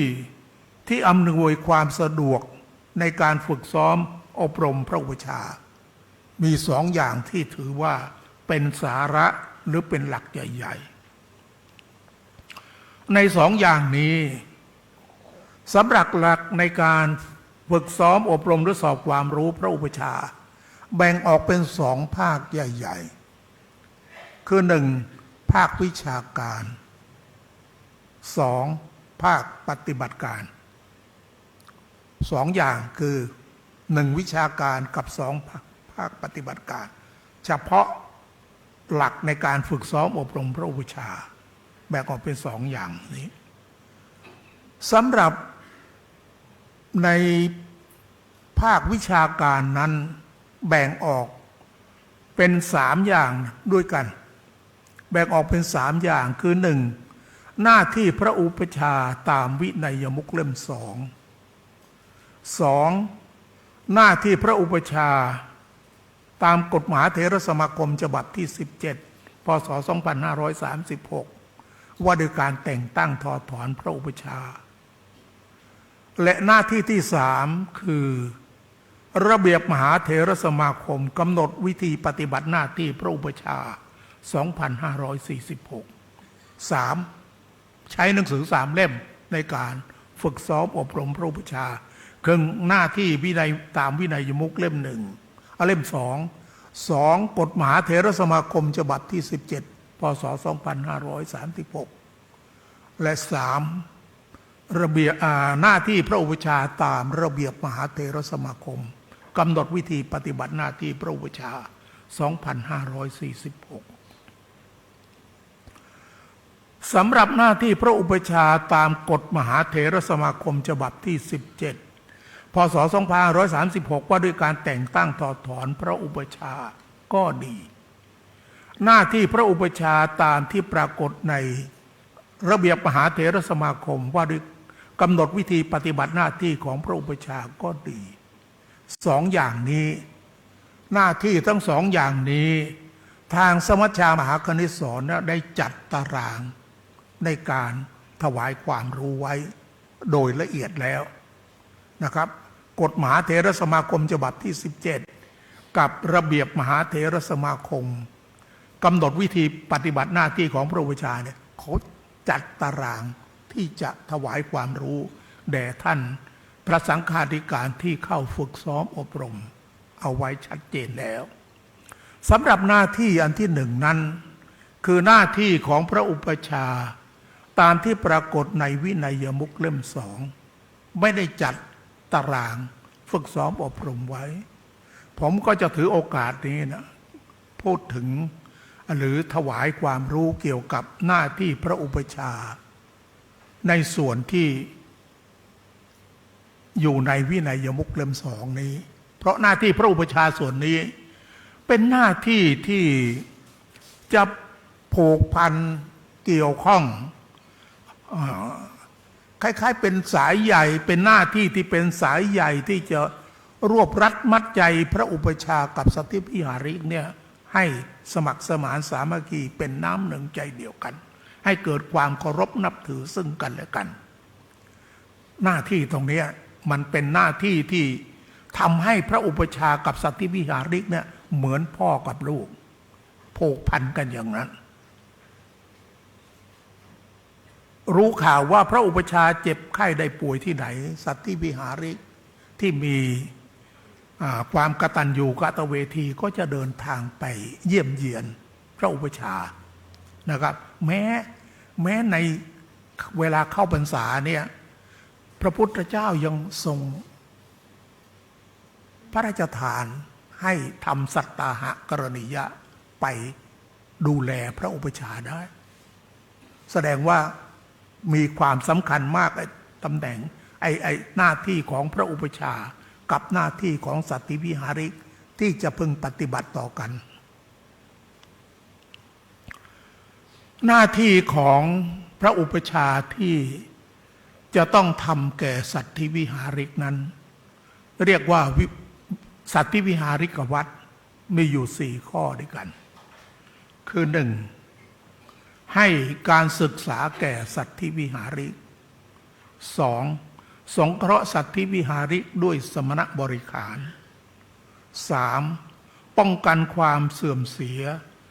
ที่จะเกิดหรือเกิดแล้วของสัตธิวิหาริก 4. รักษาพยาบาลเมื่อสัตธิวิหาริกอาพาธเจ็บไข้4 ข้อด้วยกันคือให้ความรู้ให้การศึกษาแก่สัตธิวิหาริกสงเคราะห์สัตธิวิหาริกด้วยสมณบริขารป้องกันความเสื่อมเสียที่จะเกิดหรือเกิดแล้วแก่สัตธิวิหาริกและ 4. รักษาพยาบาลเมื่อสัตธิวิหาริกอาพาธเจ็บไข้นอกจากจะกำหนดหน้าที่พระอุปชฌาย์ไว้แล้วยังบัญญัติหน้าที่ที่สัตธิวิหาริกจะพึงทำแก่พระอุปชฌาย์เราเรียกว่าอุปชฌายวัตรมีอยู่ทั้งหมด7 ข้อด้วยกันคือ 1. อุปถากรับใช้กิจของพระอุปชฌาย์ 2. มุ่งการศึกษาจากพระอุปชฌาย์ 3. ป้องกันความเสื่อมเสียที่จะเกิดหรือเกิดแล้วแก่พระอุปชฌาย์ 4. รักษาน้ำใจของพระอุปชฌาย์ 5. มิเคารพในพระอุปชฌาย์ก็ 6. ไปไหนมาไหนบอกลาพระอุปชฌาย์และข้อ 7. รักษาพยาบาลเมื่อพระอุปชฌาย์อาพาธเจ็บไข้กำหนดไว้7 ข้อด้วยกันที่สัตธิวิหาริกจะพึงทำแก่พระอุปชฌาย์เรียกว่าอุปชฌายวัตรคราวที่แล้วก็ออกมาแล้วออกมาหน้าที่ของสัตธิวิหาริกจะพึงปฏิบัติแก่พระอุปชฌาย์หน้าที่ของพระอุปชฌาย์จะพึงทำแก่สัตธิวิหาริกเรียกว่าสัตธิวิหาริกเมื่อคราวที่แล้วออกมาแล้วนะอาจจะออกอีกก็ได้บางที่เหลือยังไม่ได้ออกคือหน้าที่ของสัตธิวิหาริกจะพึงทำแก่พระอุปชฌาย์เรียกว่าอุปชฌายวัตร7 ข้อนะทั้งหมดมี7 ข้อ 1. อุปถากรับใช้พระอุปชฌาย์ 2. หวังการศึกษาจากพระอุปชฌาย์ 3. ป้องกันความเสื่อมเสียที่จะเกิดหรือเกิดแล้วแก่พระอุปชฌาย์ 4. รักษาน้ำใจของพระอุปชฌาย์ 5. เคารพพระอุปชฌาย์ 6. ไปไหนมาไหนบอกลาพระอุปชฌาย์และ 7. รักษาพยาบาลเมื่อพระอุปชฌาย์อาพาธเจ็บไข้นอกจากจะบัญญัติหน้าที่ของสัตธิวิหาริกจะพึงทำแก่พระอุปชฌาย์และพระอุปชฌาย์จะพึงทำแก่สัตธิวิหาริกแล้วยังบัญญัติให้โอกาสแก่ท่านพระอุปชฌาย์ที่จะทำโทษแก่สัตธิวิหาริกที่ดื้อด้านไม่ปฏิบัติหน้าที่ที่พระอุปชฌาย์แนะนำได้คือถ้าหากว่าพระอุปชฌาย์แนะนำไปแล้วไม่ปฏิบัติตามก็ให้พระอุปชฌาย์เนี่ยมีหน้าที่ในการทำโทษแก่สัตธิวิหาริกหรือเราเรียกว่าประณามคือขับไล่ออกจากการดูแลอบรมสั่งสอนนะคือออกจากการปกครองดูแลได้เมื่อสัตธิวิหาริก ทำผิดข้อใดข้อหนึ่งคือหนึ่งไม่มีความรักใคร่สองไม่มีความเลื่อมใสสามไม่มีความละอายสี่ไม่มีความเคารพและห้าไม่มีความนับถือไม่มีความหวังดีนะ5 ข้อด้วยกันคือถ้าว่าสัตธิวิหาริกทำผิด5 ข้อนี้แล้วให้พระอุปชฌาย์ประนามได้เพราะว่าหน้าที่ไอ้ที่จะทำการประนามเนี่ยยังไม่ออกนะครับต้องไปดูเพื่อเดี๋ยวกรรมการเขาออกมาเดี๋ยวจะตอบไม่ได้นะหนึ่งไม่มีความรักใคร่สองไม่มีความเลื่อมใสสามไม่มีความละอายสี่ไม่มีความเคารพห้าไม่มีความหวังดีนะครับ5 ข้อนี้ให้พระอุปชฌาย์ประนามได้ ทั้งหมดนี้เป็นหน้าที่ตามวินัยมุขเล่ม2ซึ่งถือว่าเป็นหน้าที่ที่จะช่วยผูกพันเหมือนสายใยที่ผูกพันน้ำใจของพระอุปชฌาย์กับสัตธิวิหาริกให้เกิดความสมัครสมานสามัคคีกลมเกลียวเป็นน้ำหนึ่งใจเดียวกันเพราะฉะนั้นหน้าที่นี้ไม่มีในการถวายความรู้หรือในตารางการถวายความรู้ไม่มีผมก็เลยนำเอามาถวายความรู้ในส่วนนี้ก่อนส่วนหน้าที่ของพระอุปชฌาย์ตามกฎมหาเถรสมาคมฉบับที่17นั้นฉบับที่17นั้นมีทั้งหมด41 ข้อด้วยกันแบ่งออกเป็น7 หมวดนะครับที่สำคัญจริงๆก็มีหมวด1บททั่วไปบททั่วไปก็ความหมายของพระอุปชฌาย์นะพระอุปชฌาย์หมายความว่าอย่างไรถ้าออกอันนั้นแล้วมันจะออกว่ามีกี่ประเภทอะไรบ้างเขาจะออกมาอย่างนั้นหมวดที่2คือแต่งตั้งพระอุปชฌาย์ในข้อ8ยังไงต้องพยายามท่องให้ได้นะข้อ8นะเพราะว่าคุณสมบัตินั้นถ้าเราขาดแล้วมันจะถูกพักจากหน้าที่พระอุปชฌาย์ข้อ8นั้นสำคัญในหมวด3การแต่งหน้าที่ของพระอุปชฌาย์หน้าที่ของพระอุปชฌาย์ก็ตั้งแต่ข้อ12ไปจนถึงข้อ20นะครับหมวด2นั้นการแต่งตั้งนั้นข้อ7ถึงข้อ11 6 ข้อด้วยกันหมวด3การหน้าที่ของพระอุปชฌาย์นั้นตั้งแต่ข้อ12ไปจนกระทั่งถึงข้อ20ในข้อ12หน้าที่พระอุปชฌาย์นี่โอ้ยสำคัญหมดเลยเกือบทุกข้อนะเกือบทุกข้อสำคัญทั้งนั้นเลยแม้กระทั่งข้อ12ก็สำคัญเราอ่านดูใกล้ๆไม่สำคัญพระอุปชฌาย์มีหน้าที่ให้บรรพชาอุปสมบทแก่กุลบุตรได้เฉพาะตน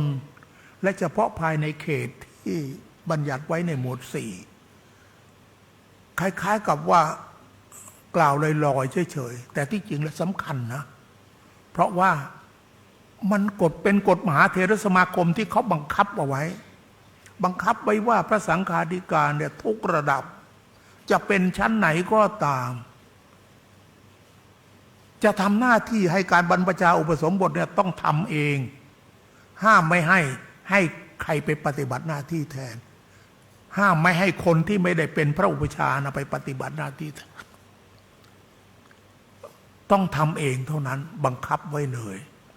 และอย่างข้อ15ที่ว่าพระอุปชฌาย์จะให้บรรพชาในวัดใดต้องได้รับนิมนต์ของเจ้าวาดวัดนั้นห้ามเข้าไปให้บรรพชาอุปสมบทในวัดของผู้อื่นโดยไม่ได้รับนิมนต์ของเจ้าวาดนั่นก็สำคัญมันเป็นหน้าที่ที่เขาบังคับเอาไว้ด้วยกฎมหาเถรสมาคมถูกบังคับไว้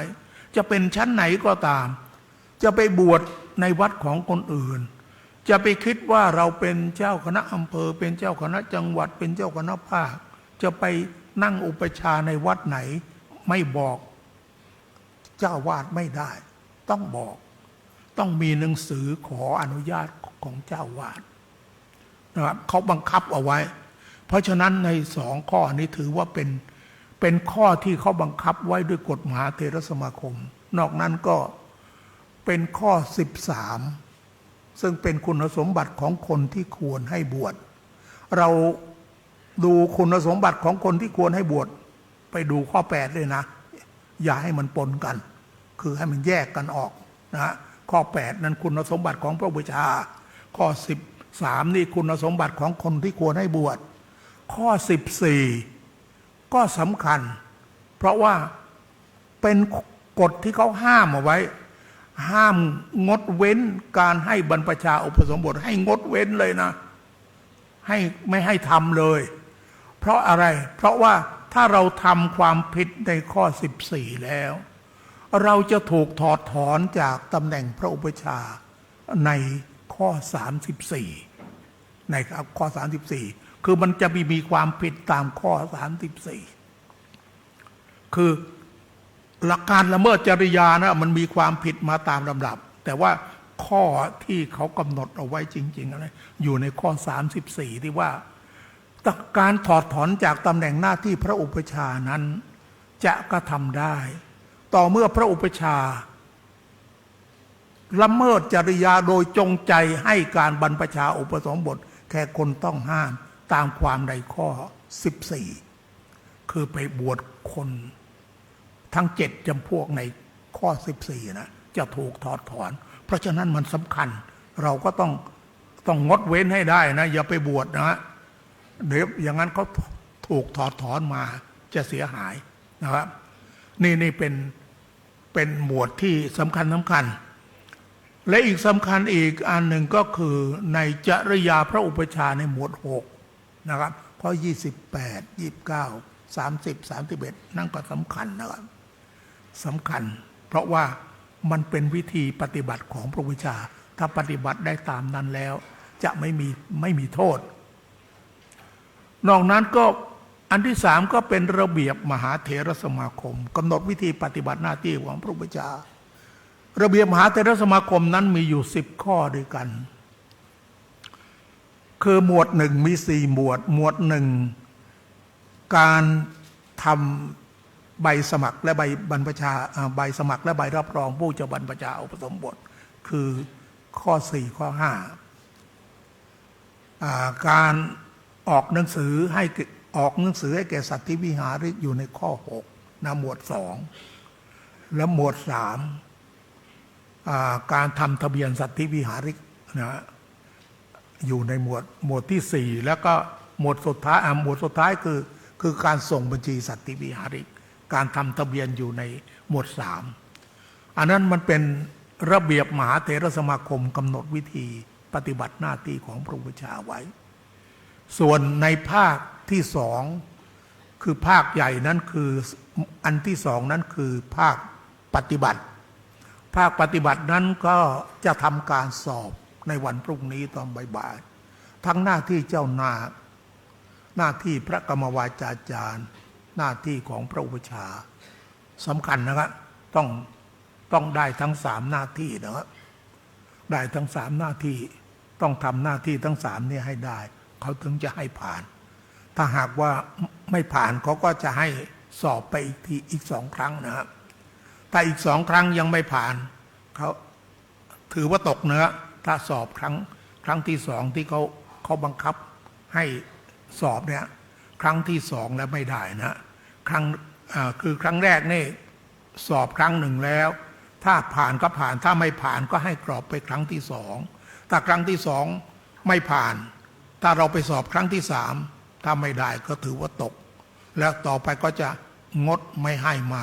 ฝึกซ้อมอบรมพระอุปชฌาย์อีกปีหนึ่งนะเพราะฉะนั้นถ้าหากว่าครั้งที่2เนี่ยถ้าก็มันไม่ได้จริงๆตัวมากท่านเจ้าคณะภาคท่านจะให้ออกก่อนนะครับเพื่อปีหน้าจะได้มาฝึกซ้อมอบรมพระอุปชฌาย์ใหม่ครับผมใช้เวลาในการถวายความรู้เกี่ยวกับการเปิดการฝึกซ้อมอบรมพระอุปชฌาย์ทุกองค์ทุกรูปก็คงจะเข้าใจแล้วว่าหน้าที่พระอุปชฌาย์นั้นเป็นหน้าที่ที่มีความสำคัญอย่างยิ่งเพราะฉะนั้นก็ขอท่านพระสังฆาธิการที่เข้าฝึกซ้อมอบรมพระอุปชฌาย์ในสถานที่นี้ทุกองค์ทุกรูปจงตั้งใจ เงี่ยโสตประสาทฟังการถวายความรู้จากท่านเจ้าคณะภาคและท่านผู้ทรงคุณวุฒิที่ให้ความรู้ความเข้าใจในเรื่องหน้าที่ของพระอุปชฌาย์โดยละเอียดสืบต่อไปด้วยบัดนี้ท่านพระสังฆาธิการว่าที่พระอุปชฌาย์ทุกองค์ทุกรูปท่านพระสังฆาธิการทุกฝ่ายท่านวิทยากรและท่านผู้ที่ให้การสนับสนุนทุกภาคส่วนได้พร้อมกันอยู่ณสถานที่นี้เป็นที่เรียบร้อยแล้วผมขอถือโอกาสนี้เปิดการฝึกซ้อมอบรมพระอุปชฌาย์ครั้งที่2รุ่นที่58ปี2568สืบต่อไปณโอกาสบัดนี้สุดท้ายขออ้างเอาคุณพระศรีรัตนตรัยและความศักดิ์สิทธิ์ของหลวงพ่อพระประธานในพระอุโบสถวัดสามพระยาความศักดิ์สิทธิ์ของดวงวิญญาณของท่านเจ้าพระคุณสมเด็จพระพุทธโฆษาจารย์องค์ปฐมผู้มีคุณูปการคุณอย่างใหญ่หลวงในการฝึกซ้อมอบรมพระอุปชฌาย์ที่วางรากฐานไว้ขอจงรวมเป็นพลวะปัจจัยช่วยดลบันดาลประทานพรให้ทุกองค์ทุกรูปขอทุกองค์ทุกรูปจงผ่านการฝึกซ้อมอบรมพระอุปชฌาย์และได้รับแต่งตั้งเป็นพระอุปชฌาย์ตามความปรารถนาทุกประการเทอญ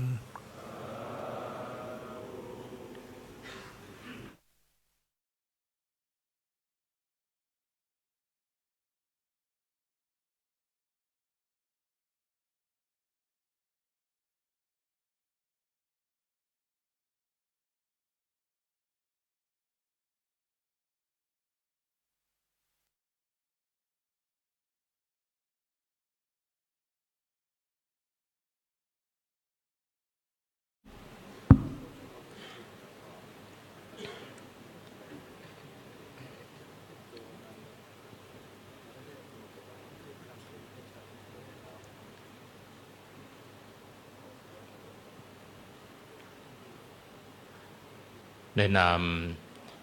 เจ้าคณะภาครองเจ้าคณะภาคและพระสังฆาธิการที่เข้ารับการ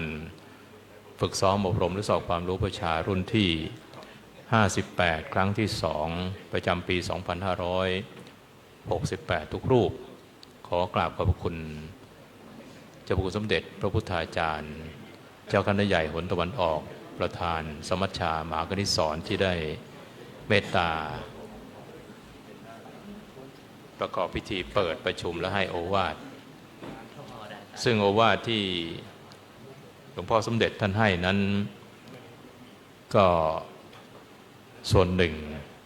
ก็จะเป็นข้อสอบนะท่านทั้งหลายฟังแล้วก็กำหนดให้ดี1ในจำนวน7ข้อในจำนวน10ข้อที่ให้เลือกนะ1ข้อนั้นคือข้อสอบที่จะช่วยให้ท่านทั้งหลายได้หรือตกเนี่ยนะเพราะฉะนั้นถ้าท่านที่กำหนดจดจำแล้วก็จับประเด็นให้ได้นะที่หลวงพ่อท่านเน้นนะก็จริงๆไม่ใช่ข้อเดียวนะครับเพราะว่าสาระสำคัญต่างๆที่หลวงพ่อพูดนั้นก็คืออยู่ในกฎมหาเถรสมาคมฉบับที่17ซึ่งเนื้อหาสาระของข้อสอบก็อยู่ในกฎ17เป็นส่วนมากนะเกิน5ข้อแหละอยู่ในกฎ17เพราะฉะนั้นเป็นสิ่งที่เราท่านทั้งหลายกำหนดนะก็เนื้อหาสาระก็จะโยงกันหมดแหละนะเพราะฉะนั้นท่านทั้งหลายไม่ต้องกังวลไม่ต้องวิตกมากมายเพียงแต่ว่าให้ใส่ใจได้ตระหนักเตรียมเนื้อเตรียมตัวแค่นั้นเองนะถ้าไม่เตรียมเนื้อเตรียมตัวตกขึ้นมาก็ไม่ต้องโทษใครแล้วครับกรรมของสัตว์ครับนะสุดแรงว่าเราไม่ช่วยเหลือตัวเองนะครับขอประกาศอนุโมทนานะครับพระเดชพระคุณพระธรรมวชิรานุวัตรเจ้าคณะภาค14วัดไร่ขิงนะครับรองแม่ครองธรรมสนามหลวงประจำหนกลางได้บริจาคเป็นค่าภัตตาหารจำนวน 20,000 บาทนะครับพระเดชพระคุณพระธรรมวชิรานุวัตรนะครับถวายเป็นค่าภัตตาหาร 20,000 บาทนะครับ พระเดชพระคุณพระพรหมวชิโรดมเจ้าคณะภาค10วัดโมลีโลกยารามนะครับถวายเป็นค่าภัตตาหาร 30,000 บาทขออนุโมทนาครับท่านเจ้าคุณพระพรหมวชิโรดมบริจาคข้าวสมัชชาอีกจำนวน 30,000 บาทนะครับขออนุโมทนาครับท่านเจ้าคุณพระราชปิยติสตรีรองเจ้าคณะภาค3วัดธรรมามูลนะครับจังหวัดชัยนาทถวายเป็นค่าภัตตาหาร 6,000 บาทขออนุโมทนา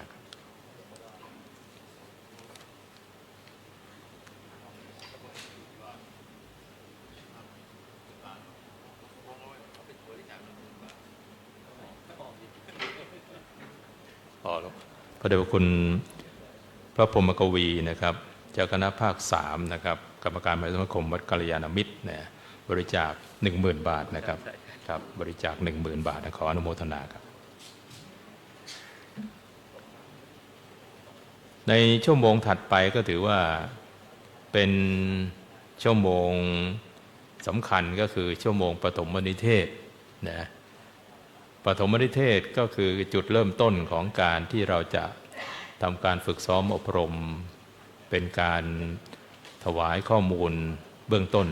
นะครับซึ่งเดี๋ยวสักครู่นะครับเมื่อเตรียมสถานที่เรียบร้อยพระเดชพระคุณวิทยากรที่จะมาถวายความรู้นะครับเนื่องจากเจ้าพระคุณสมเด็จพระมหาธีราจารย์เจ้าคณะใหญ่หัวเหนือท่านไม่สะดวกติดภาระนะครับหลวงพ่อเจ้าคุณเดชประธานสมัชชามหาคณิตสอนก็ได้มอบหมายพระเดชพระคุณพระพรหมดิลกนะครับ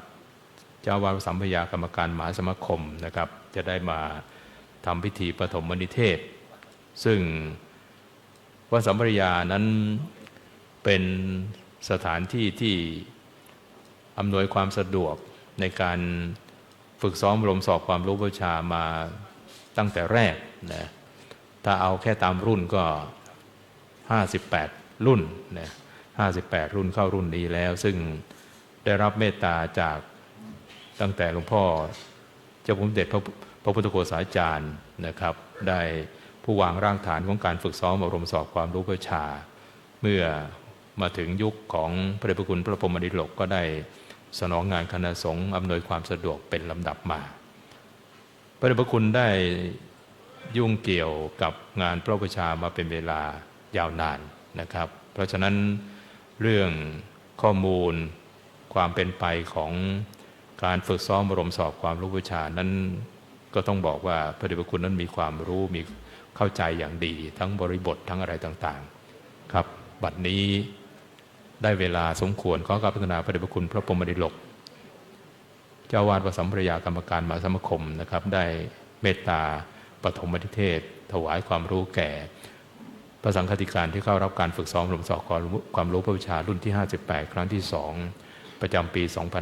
2568ทุกรูปครับขอกราบพัฒนาครับ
ครับ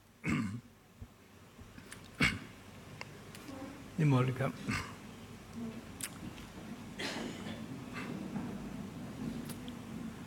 ขอถวาย ความเคารพ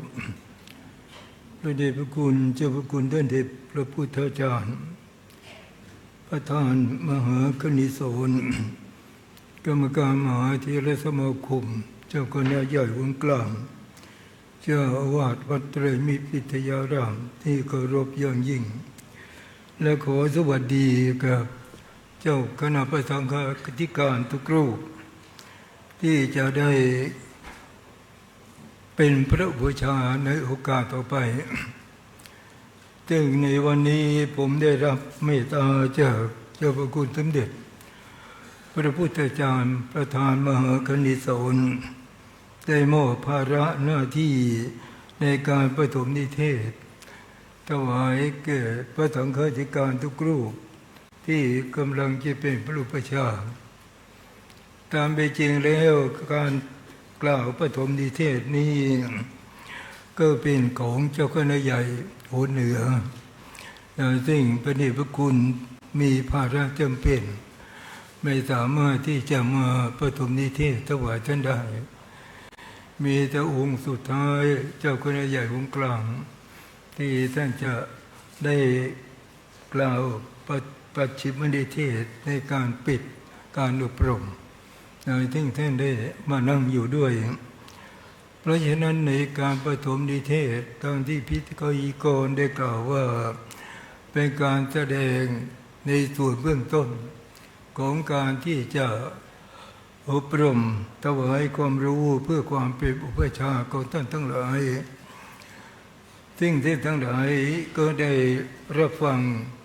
จากเจ้าพระคุณท่านเดชพระพุทธเจ้าประธานมหากนิสนได้กล่าวเป็นโอวาทให้แก่ท่านทั้งหลายได้รับฟังเพราะนั้นโอวาทที่เจ้าพระคุณสมเด็จได้ยกออกมาในกฎ17คือกฎมหาเถรสมาคมนั้นก็เป็นที่ทราบชัดสำหรับพระสังฆาธิการทุกรูปที่จะเข้ารับการอบรมเพื่อเป็นพระอุปชฌาย์ได้ผ่านมาจากเจ้าคณะผู้ปกครองทุกระดับจนมาถึงเจ้าคณะใหญ่ในแต่ละคณะเพื่อที่จะได้คัดเลือกว่าทุกรูปที่เจ้าคณะได้ส่งขึ้นมานั้นสามารถที่จะเข้ามารับการฝึกอบรมที่สำนักของวัดธรรมยาหรือไม่สำหรับการฝึกอบรมเพื่อเป็นพระอุปชฌาย์นี้ก็ได้ผ่านมาหลายสิบปีด้วยกันก่อนที่ผมจะมาอยู่ที่วัดสัมปยานี้ประมาณ3 ปีที่ผมจะมาอยู่ซึ่งมีการถวายความรู้อบรมเพื่อความเป็นประชาของท่านทั้งหลายในสมัยก่อนนั้นก็คือถวายความรู้ภาคปฏิบัติไปแล้วก็เป็นพระอุปชฌาย์ได้แต่ว่าในภายหลังนี้เจ้าคณะผู้ปกครองที่มีอำนาจหน้าที่กำกับการดูแลเกี่ยวกับการฝึกอบรมพระอุปชฌาย์ของท่านทั้งหลายได้คิดว่าควรที่จะสอบไปครบทั้งภาคปฏิบัติและก็ภาคทฤษฎีคือภาคความรู้เพื่อให้พระสังฆาธิการทั้งหลายได้มีความรู้มีความสามารถและนำไปใช้ได้ถูกต้องเพราะฉะนั้นก็เลยมีการสอบใน2 ภาคด้วยกันก็คือภาคทฤษฎีและก็ภาคปฏิบัติด้วยกันเมื่อพระสังฆาธิการรูปใดที่ผ่านในภาคปฏิบัติแล้วก็จะเข้าสอบในวันรองวันสุดท้ายก็คือภาคทฤษฎีถ้าผ่านทั้งสองภาคนี้แล้วท่านก็สามารถที่จะรับใบแต่งตั้งพระอุปชฌาย์นี้ได้เพราะฉะนั้นเรื่องของคุณสมบัติของพระอุปชฌาย์ที่เจ้าพระคุณสมเด็จได้มีความเน้นหนักเพื่อให้พระสังฆาธิการทั้งหลายได้นำไปประพฤตินำปฏิบัติและให้เกิดความรู้เกิดความเข้าใจยิ่งขึ้นให้สมกับคำฝันที่ว่าอุปชฌาย์ดีเป็นสีของพระศาสนาเพราะฉะนั้นแปลว่าพระอุปชฌาย์ดีนั้นก็ต้องดีทั้ง3 ทางด้วยกัน คือหนึ่งดีในทางกายสองดีในทางวาจาสามดีในทางใจรวมสามทางด้วยกันก็คือต้องดีในกายสามวาจาสี่เลขมโนก็คือใจอีกสามอย่างรวมทั้งสามอย่างจึงจะชื่อว่าเป็นอุปชาดีด้วยกันหรือในอุปชาดีในคำที่ว่าเว้นชั่วประพฤติชอบประกอบตนอยู่ในคุณงามความดีเว้นชั่วก็คือต้องเว้นจากสิ่งที่จะนำมาด้วยความเสียหายอันเกิดขึ้นแก่พระบวรพุทธศาสนาหมายความว่าอุปชานั้นไม่ควรเป็นคนที่เห็นแก่ตัวหรือเป็นคนที่เห็นแก่ได้ไม่ว่าคนที่เขาจะนำมาบวชแก่เราจะมีสถานะเป็นอย่างไรก็แล้วแต่ว่าติดขัดตรงที่ว่าเรารู้ว่าพฤติกรรมของคนที่จะบวชนั้นเป็นมีพฤติกรรมที่ไม่ถูกต้องหรือมีพฤติกรรมไม่ดีแต่ว่าผู้ที่เขานำมาบวชคือโยพ่อโยแม่เขานั้นเป็นคนที่มีอิทธิพลมีเงินมีทองอะไรต่างๆแต่ว่าเพราะเราอยากได้ลาภตัวนั้นเราจึงลืมสิ่งที่สำคัญก็คือความเป็นอุปชาดีเพราะฉะนั้นอุปชาที่ดีต้องเว้นจากความละโมบในส่วนนั้นเพราะว่าถ้าเกิดความละโมบไปเกิดนั้นเราไปเห็นแก่ได้จะทำให้ศาสนาเสียหายมันจะขัดกับความฝันที่ว่าอุปชาดีเป็นสีของศาสนาผมเลยต่อไปอีกหน่อยว่าถ้าอุปชาที่เห็นแก่เงินตราจะพาศาสนาล่มจมเพราะฉะนั้นเจ้าทั้งหลายที่จะเป็นผู้วิชากันจะเห็นได้ว่า ข่าวที่มีอยู่ในสังคมที่ออกอยู่เป็นประจำและข่าวนี้ก็จะออกที่วันสำคัญของพระพุทธศาสนาเช่นวันมาฆบูชาวันอาสาฬหวันวิสาขบูชาวันอาสาฬหบูชาหรือวันออกพรรษาก็จะมีภาพต่างๆที่ปรากฏในพฤติกรรมของพระต่างๆเหล่านี้ออกมาปรากฏให้เห็นนี่คือมันเป็นผ่านระยะมาเป็นระยะเวลาอันยาวนานที่เป็นอยู่ในระดับนี้เพราะฉะนั้นเมื่อท่านเข้าไปเป็นพระอุปชฌาย์แล้วเนี่ยท่านจะคิดอย่างไรจะแก้ไขอย่างไรจะรับกุลบุตรที่เข้ามาบวชเนี่ยเราจะรับอย่างไรที่เข้ามาบวชเพื่อจะให้รักษาคำฝันของพระอุปชฌาย์ว่าอุปชฌาย์ที่ดีเป็นสีของพระศาสนาเพราะฉะนั้นทางเข้าของกุลบุตรทั้งหลายที่จะเข้ามาบวชในพระพุทธศาสนานั้นเขาเข้ามาทางด่านสำคัญก็คือพระอุปชฌาย์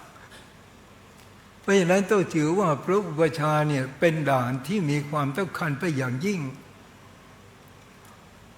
จะต้องมีความ ระมัดระวังและต้องมีความเข้มงวดตรวจตราให้เป็นอย่างดีเหมือนศัตรูที่จะเข้ามาก็ตึกที่จะเข้ามารบในประเทศในแต่ละประเทศนั้นที่สำคัญที่สุดก็คือประตูก็คือทางที่จะเข้ามาเพราะนั้นทางที่จะเข้ามานี้เราต้องรักษาทางนั้นไว้ดีเราต้องมีกำลังตัวนี้คุ้มครองตัวนั้นได้เพราะฉะนั้นกำลังที่จะคุ้มครองตรงนี้ได้พระอุปชฌาย์ต้องมีฮีริก็คือความละอายแก่ใจและโอตปะก็คือความเกรงกลัว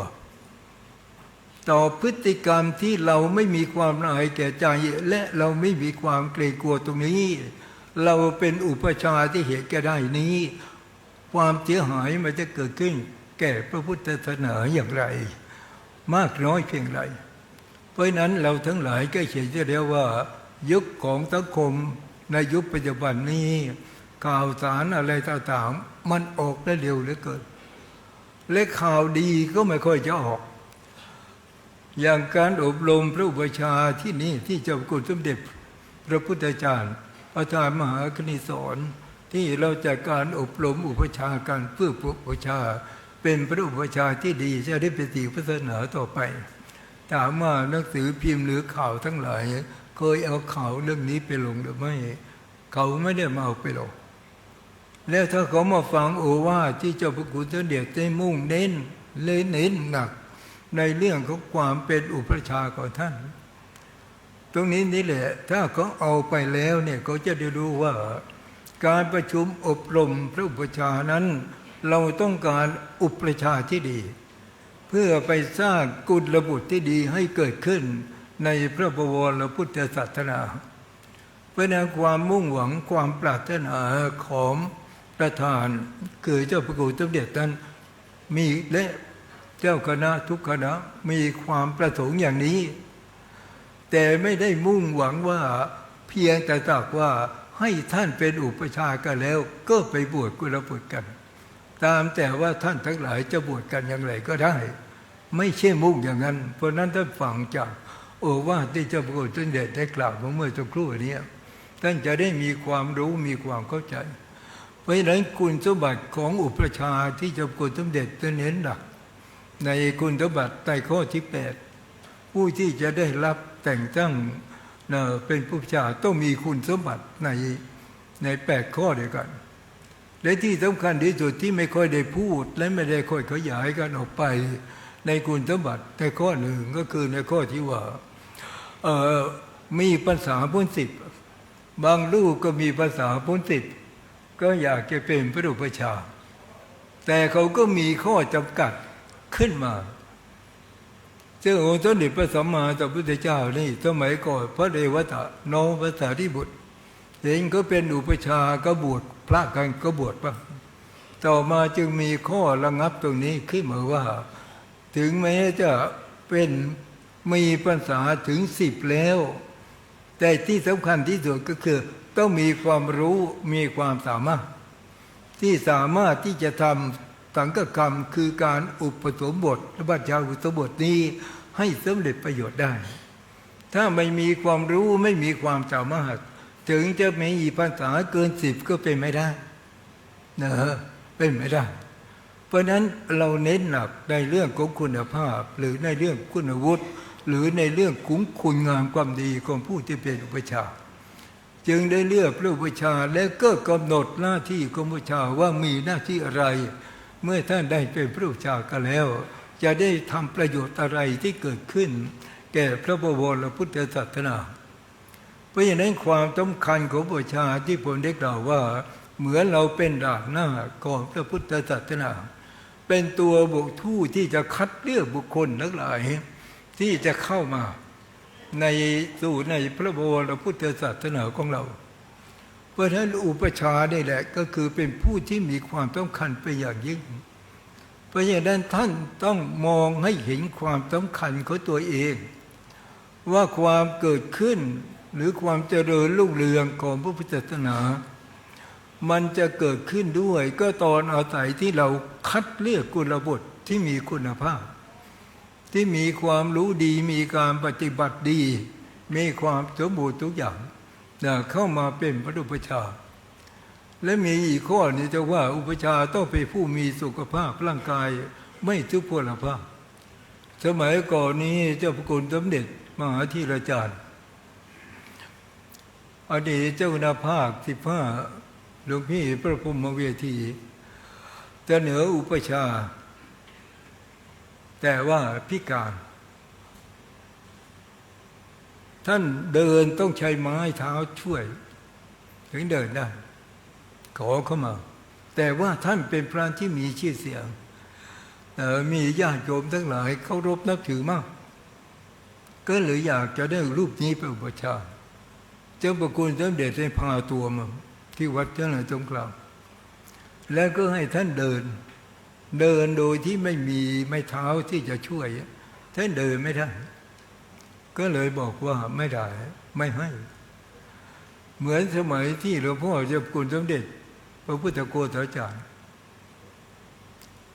วัดกระทุ่มเสือปลาที่อยู่กรุงเทพมหานครท่านมีความรู้ดีมีญาติโยมทั้งหลายขึ้นแต่ว่าท่านตัดขาท่าน เจ้าพระคุณสมเด็จธีรยานมุนีวัดปทุมคงคามาหาเจ้าพระคุณเด็จที่วัดว่าขอให้เป็นพระอุปชาเพราะท่านมีคนนับถือมากเจ้าคุณสมเด็จบอกไม่ได้นะเพราะว่ามันไปกับระเบียบวินัยเพราะเท่ากับว่าเป็นคนทุรพลไม่สามารถที่จะนั่งเป็นอุปชาได้แต่ว่าถ้าไม่ได้ขัดในเรื่องของการจะขอให้มีความเจริญในสมณศักดิ์จะให้อีกทางเลยแต่ว่าในทางพระวินัยนี้เจ้าคุณสมเด็จแต่ฐานะเป็นเจ้าข้าราชอยู่กลางท่านไม่ให้เพราะนั้นท่านพระสังฆาธิการทุกรูปที่ท่านจะจบการอบรมนี้แล้วก็จะเป็นพระอุปชากันท่านก็ควรระมัดระวังในเรื่องนี้อย่าให้เกิดความเสียหายเกิดขึ้นแก่พระบวรพุทธศาสนาความเสียหายที่เกิดขึ้นจากการปฏิบัติที่ผิดพลาดจากความขาดความละอายแก่ใจและความเกรงกลัวต่อการกระทำผิดของท่านมันจะเป็นผลกระทบไปเกิดขึ้นถึงเจ้าคณะผู้ปกครองของท่านที่เป็นผู้ที่ให้การรับรองในการที่เสนอท่านขึ้นมาเป็นพระอุปชาเพราะฉะนั้นท่านจำเป็นที่จะต้องมีความระมัดระวังให้มากขึ้นเพราะฉะนั้นในการฝึกซ้อมอบรมนี้ผมได้พูดไปเมื่อครั้งที่แล้วจุดมุ่งหวัง3อย่างก็คือหน้าที่ของนาคหน้าที่ของกรรมวาจาและหน้าที่ของพระอุปชาหน้าที่ของพระอุปชาท่านทั้งหลายที่จะเป็นอุปชานั้นท่านต้องรู้ว่าหน้าที่ของนาคคืออะไรมีอะไรที่นาคท่านจะต้องท่องให้ได้ในหน้าที่ของนาคและหน้าที่ของผู้สวดท่านก็จะต้องท่องให้ได้ด้วยทำไมหน้าที่ขาดนาคท่านผู้อุปชาจะต้องรู้เพราะถ้าไม่รู้ด้วยเกิดนาคขาดนาคมาแล้วขาดไม่ถูกต้องมันเป็นไม่ถูกมันใช้ไม่ได้หรือสวดผู้สวดจะสวดไม่ถูกต้องมันก็ผิดหรือหน้าที่ผู้ชาถ้าเป็นผู้ชาตั้งแต่ไม่สามารถที่จะได้นำสั่งสอนต่อชีวิตวิหาริกของท่านได้ให้มันมีความประพฤติปฏิบัติตัวเป็นคนดีได้ก็เป็นอุปชาไม่ได้เช่นเดียวกันเพราะนั้นท่านจึงมีกรอบมหาเถรสมาคมจึงวางกรอบตรงนี้เอาไว้ให้แก่พระอุปชาทั้งหลายเพราะนั้นญาติอุปชาบางรูปที่ผ่านไปผมมีโอกาสได้ซ้อมกับรูปหนึ่งว่าเวลาว่าเนี่ยท่านว่าเนี่ยไวไปจังหวะจะโคไม่มีเพราะนั้นการว่าเขาว่าเป็นประโยคหรือว่าเป็นวรรคหรือว่าเป็นศัพท์กันในการฝึกซ้อมอบรมอย่างธรรมยุทธ์นี่เขาจะเรียกว่าเป็นประโยคสุมาตุเมปันเตสังโฆเงี้ยใช่ไหมอุตรันจะอุตโรอายสมโต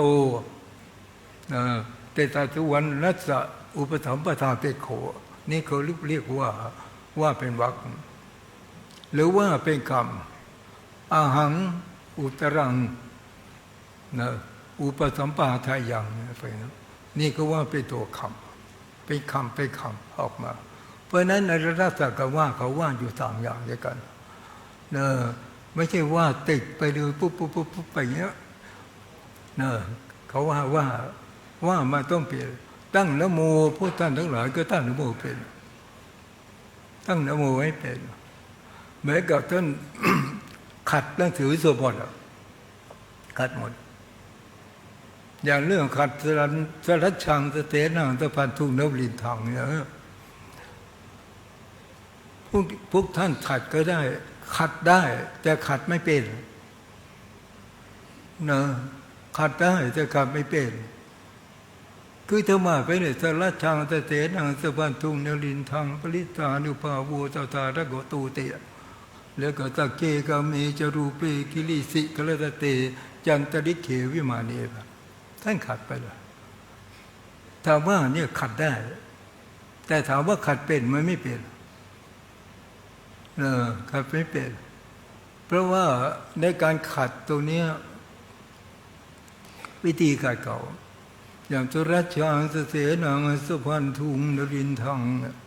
ปริตานุภาโวตถารกตุติและมาตะเคกาเมจรูเปกิริสิกรตเตยันตริเขวิมานีตัวนี้มันเป็นสัตราชันเขาขัดทีละ7 ตัว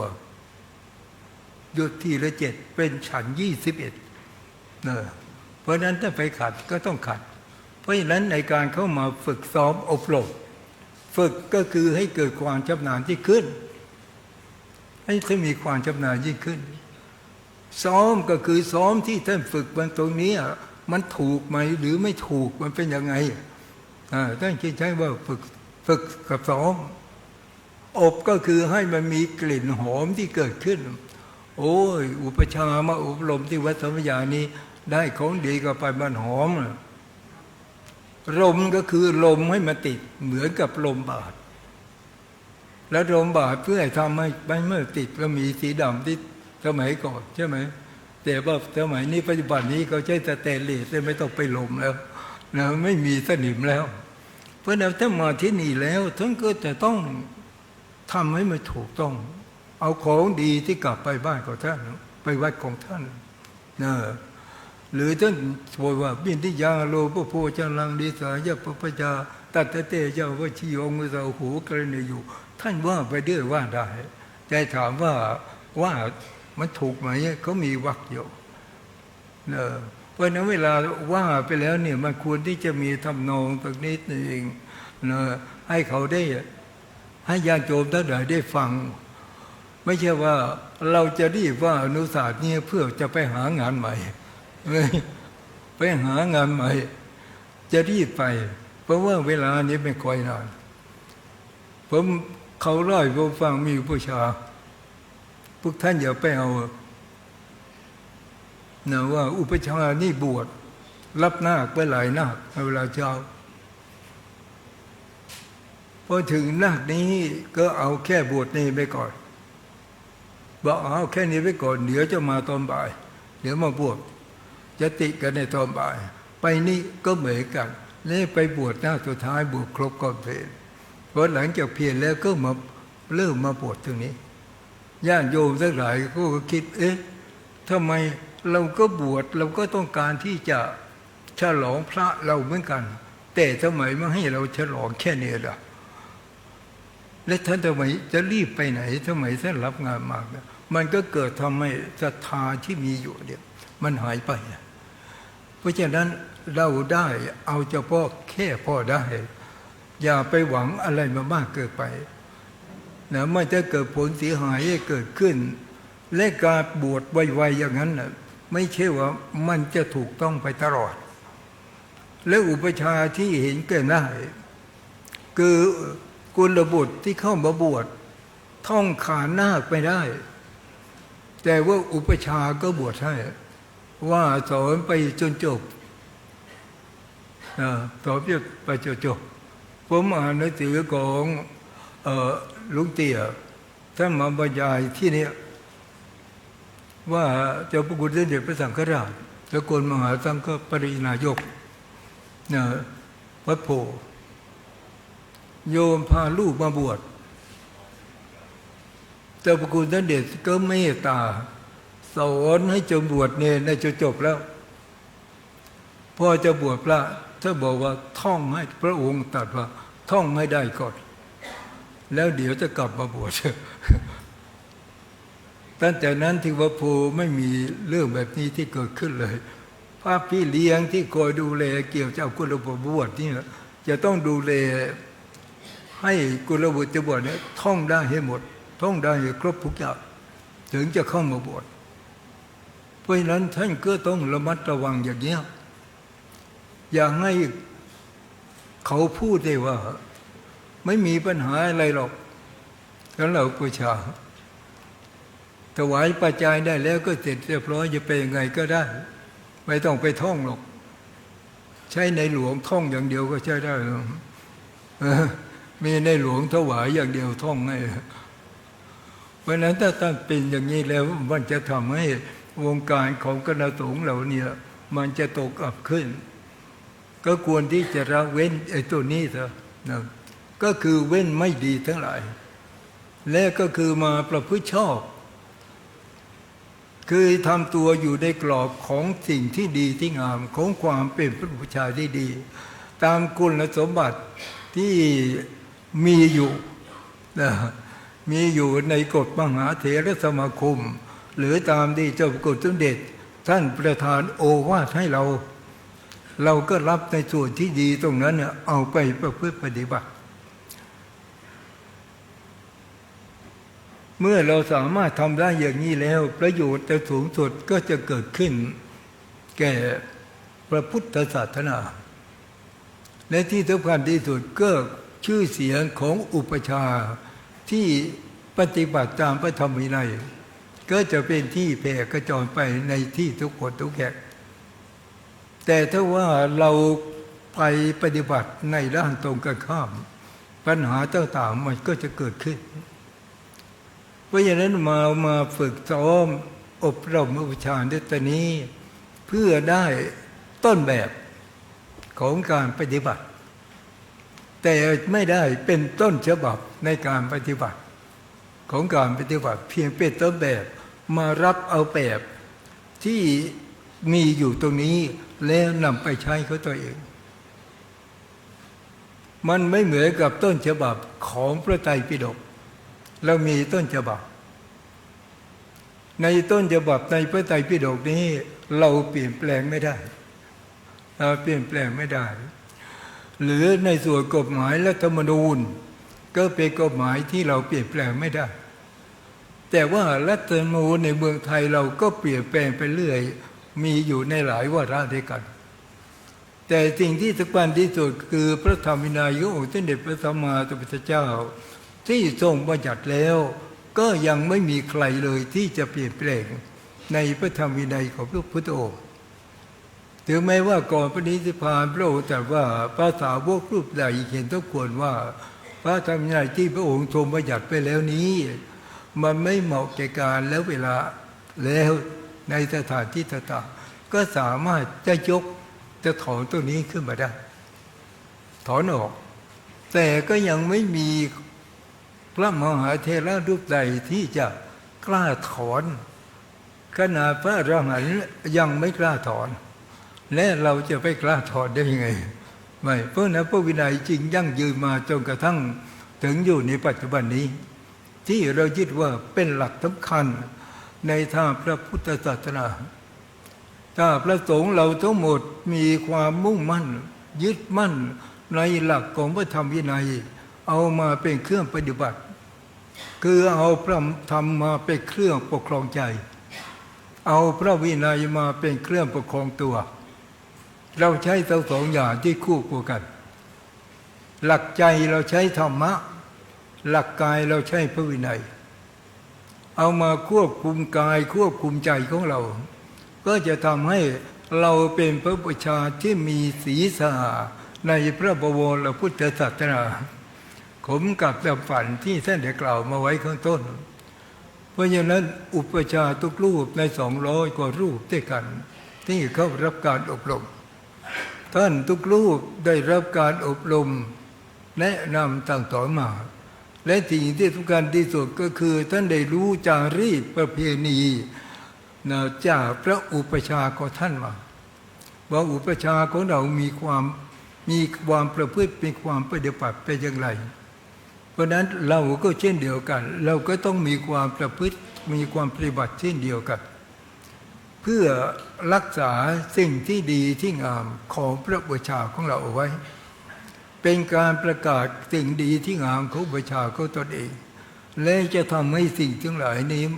มันจะมีความเจริญรุ่งเรืองเกิดขึ้นแก่ท่านทั้งหลายเพราะฉะนั้นจากคุณสมบัติของพระอุปชาที่เจ้าคุณท่านเด็ดได้ถวายประทานโอวาทให้แก่พระสังฆาธิการทั้งหลายทั้งหมดท่านทั้งหลายจะต้องจดจำเอาไว้ให้ดีการอบรมบูชาไม่เชื่อว่าเมื่อท่านอบรมผ่านภาคทฤษฎีแล้วผ่านภาคปฏิบัติไปแล้วจบลงไปแล้วสมมติว่าจะสอบได้จบผ่านทั้งสองภาคแล้วท่านจังไปอุปสมบทไม่ได้ จะไปอุปสมบทได้ต่อเมื่อท่านได้รับไมตาตั้งจากพระอุปชฌาย์ตราบใดที่ยังไม่ได้รับไมตาตั้งจากพระอุปชฌาย์จะไปบวชไม่ได้เพราะว่าเรื่องนี้เขาเคยมีฟ้องกันมาแล้วนะเรื่องเขามีฟ้องมาแล้วอบรมที่นี่เสร็จจับได้ร้อยกลับไปวัด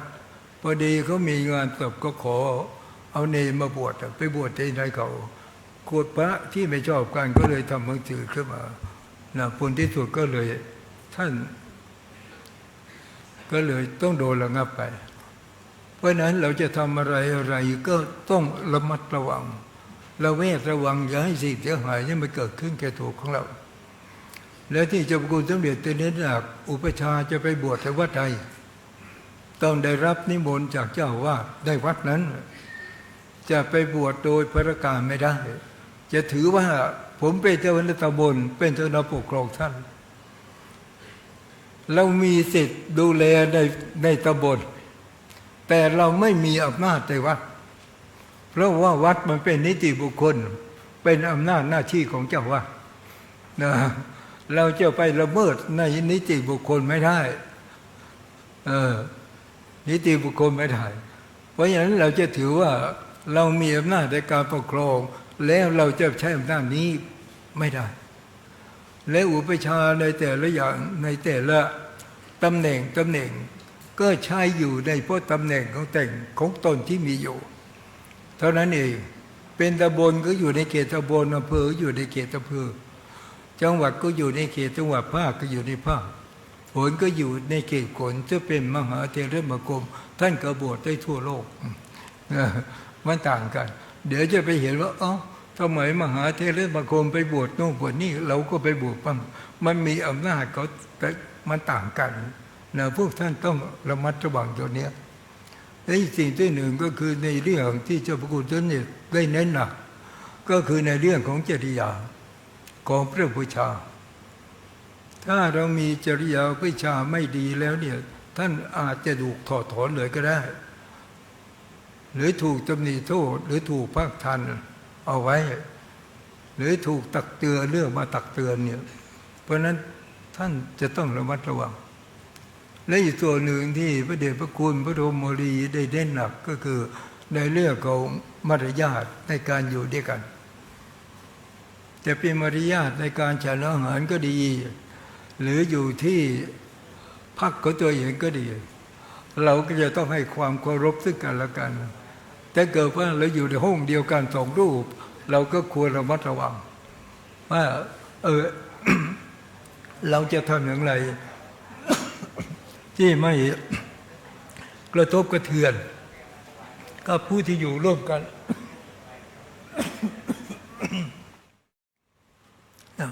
ส่วนที่อยู่ที่ตึกที่เลยพระเกียรติท่านสามารถลงมาอยู่ข้างในห้องยาวได้ในห้องยาวนี่จะดีกว่าข้างบน2 ชั้นเพราะว่าในห้องยาวนั้นมีแอร์อยู่ที่ผมใช้การปฏิบัติธรรมสมัยก่อนตัวที่อยู่ตึกนี้มีแต่พัดลมอย่างเดียวแต่มีห้องแอร์อยู่ที่สำหรับทำไว้สำหรับพระเถระที่ไปอยู่ที่ทำไว้ให้เพราะฉะนั้นก็เลยอยากจะถวายกับท่านว่าเวลาฉันอาหารเราก็ควรระมัดระวังและก็มีความเป็นระเบียบเรียบร้อยของกันและกันเมื่อจะฉันก็ฉันพร้อมกันเมื่อจะเลิกฉันก็เลิกฉันพร้อมกันแล้วก็เขามีกติกาอย่างไรท่านก็ใช้ในกติกาตรงนั้นกับเขาในการปฏิบัติหรือว่า มาอยู่ในที่ประชุมที่พระเดชพระคุณท่านได้บอกว่าควรทำอย่างนี้หรือพิธีกรยกุเทศบอกควรทำอย่างนี้เราก็ควรปฏิบัติอย่างนั้นอีกที่สำคัญอีกส่วนหนึ่งผมอยากจะถวายกับเจ้าพนักงานข้าราชการทั้งหลายว่าเมื่อหมดเวลาแล้วหมดชั่วโมงบรรยายท่านไปทำกิจส่วนตัวไปเขาทำซะเมื่อพิธีกรขึ้นมาถวายความรู้หรือพระวิทยากรมาถวายความรู้แก่ท่าน ท่านไม่ควรที่จะลุกเดินไปลุกมา เพราะว่ากิริยาที่ลุกเดินไปเดินมานั้นนอกจากท่านไม่ให้ความเคารพในองค์ประธานองค์ผู้บรรยาย แล้วท่านก็ไม่ให้ความเคารพในที่ประชุมนะในที่ประชุมเพราะนั้นอะไรต่างๆที่เป็นกิจตัวที่จะทำได้ก่อนที่พระวิทยากรจะเข้ามาควรที่ปฏิบัติซะนะให้มันเรียบร้อยแล้วก็เข้ามานั่งฟังพระวิทยากรท่านบรรยายถวายความรู้ให้และพระวิทยากรแต่รูปที่มาถวายนั้นก็คือมุ่งหวังอยู่เฉพาะในกฎหมายกฎที่17ซึ่งเป็นกฎของพระอุปชฌาย์นะที่เป็นกฎของพระอุปชฌาย์โดยตรงและปัญหาที่จะออกก็ไม่ได้ออกไปนอกกฎก็ออกอยู่ในกฎของพระอุปชฌาย์นี่แหละเพียงแต่ว่าท่านพระสังฆาธิการทั้งหลายจะจำได้หรือจำไม่ได้เท่านั้นเองนะถ้าจำได้ก็ผ่านถ้าจำไม่ได้ก็เอาวังสิโรนะเอาวังสิโรแต่ก็ยังไม่มีพระสังฆาธิการทั้งหลายที่สอบไม่ผ่านคือทางคณะกรรมการก็พยายามตรวจดูแลตรวจขันดูแลบางทีว่าอักขระตัวนี้มันไม่ถูกบ้างอะไรบ้างหรือว่ามาติดเล็กๆในน้อยท่านก็ให้ไปซ้อมมาใหม่แล้วก็มาสอบ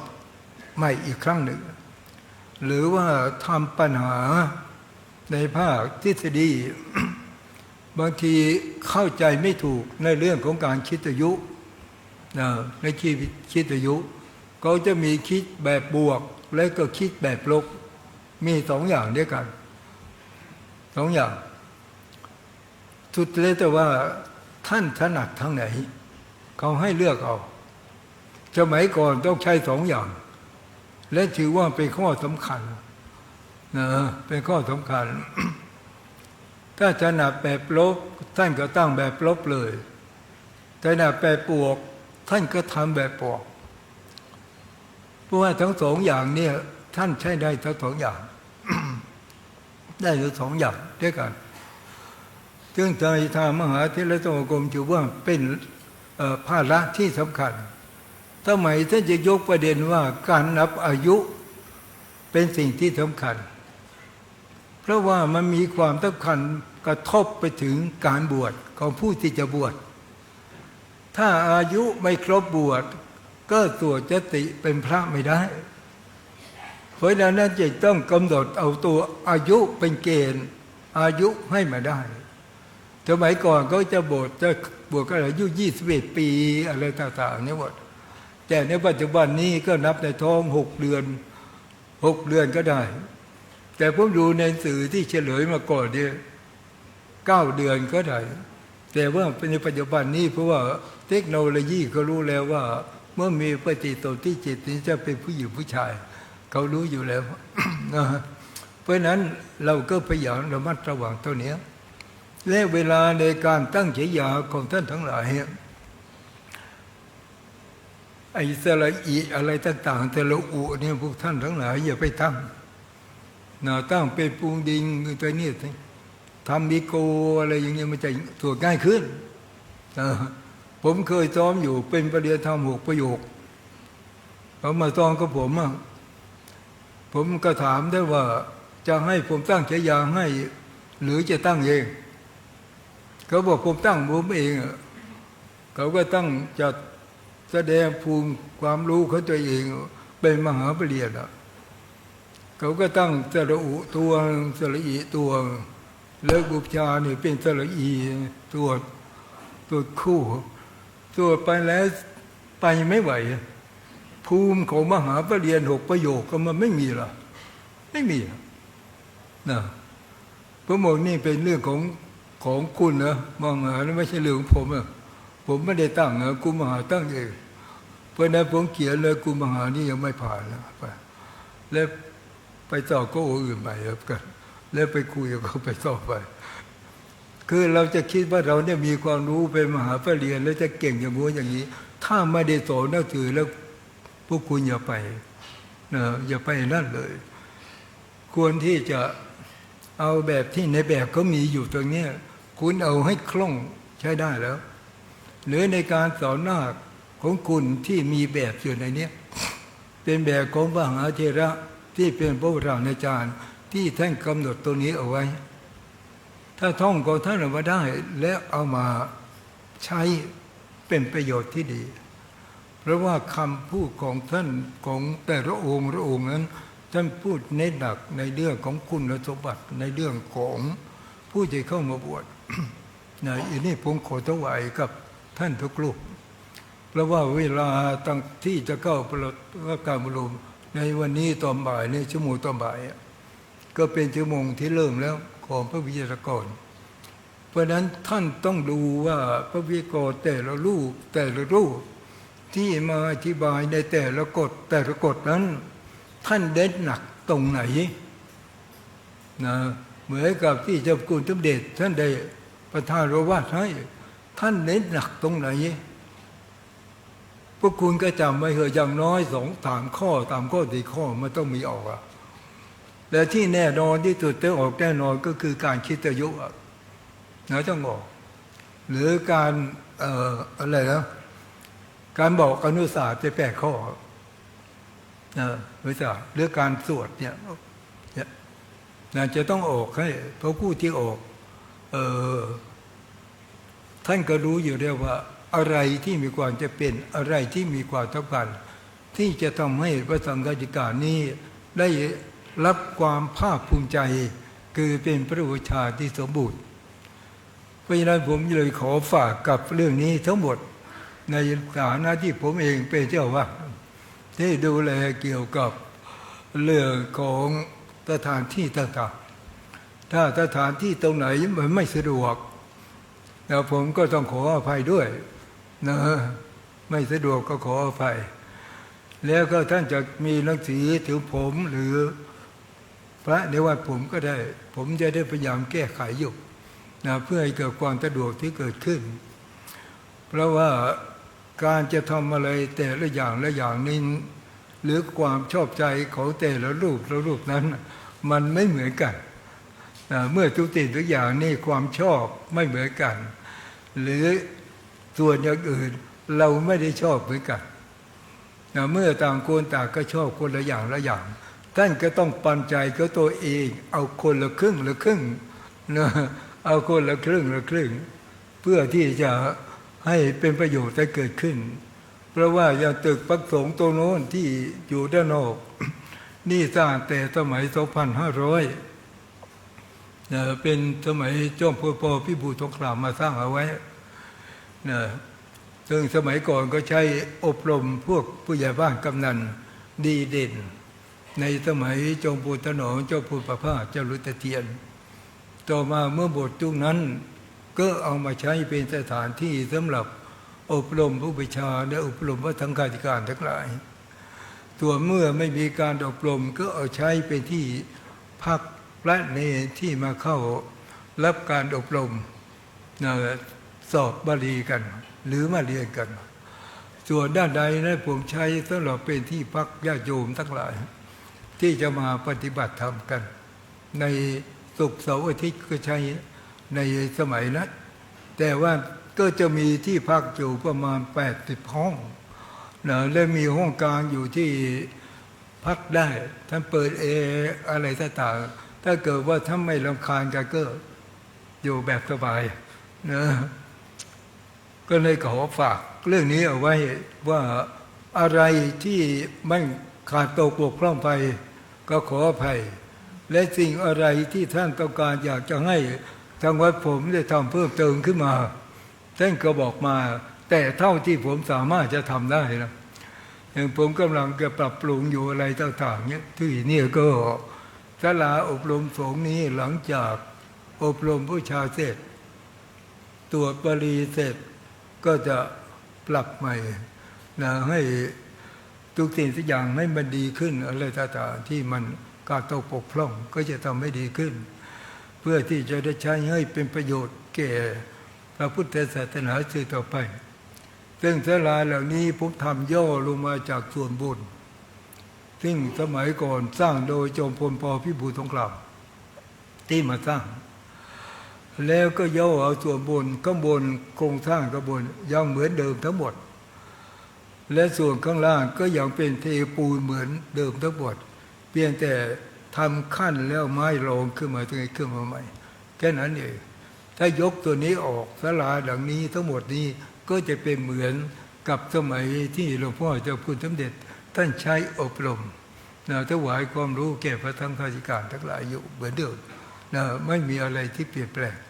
เพราะนั้นทุกสิ่งทุกอย่างก็พยายามรักษาในส่วนนี้เอาไว้และในส่วนนี้ก็ยังได้รับความเมตตาจากเจ้าคุณสมเด็จประธานมหากนิษร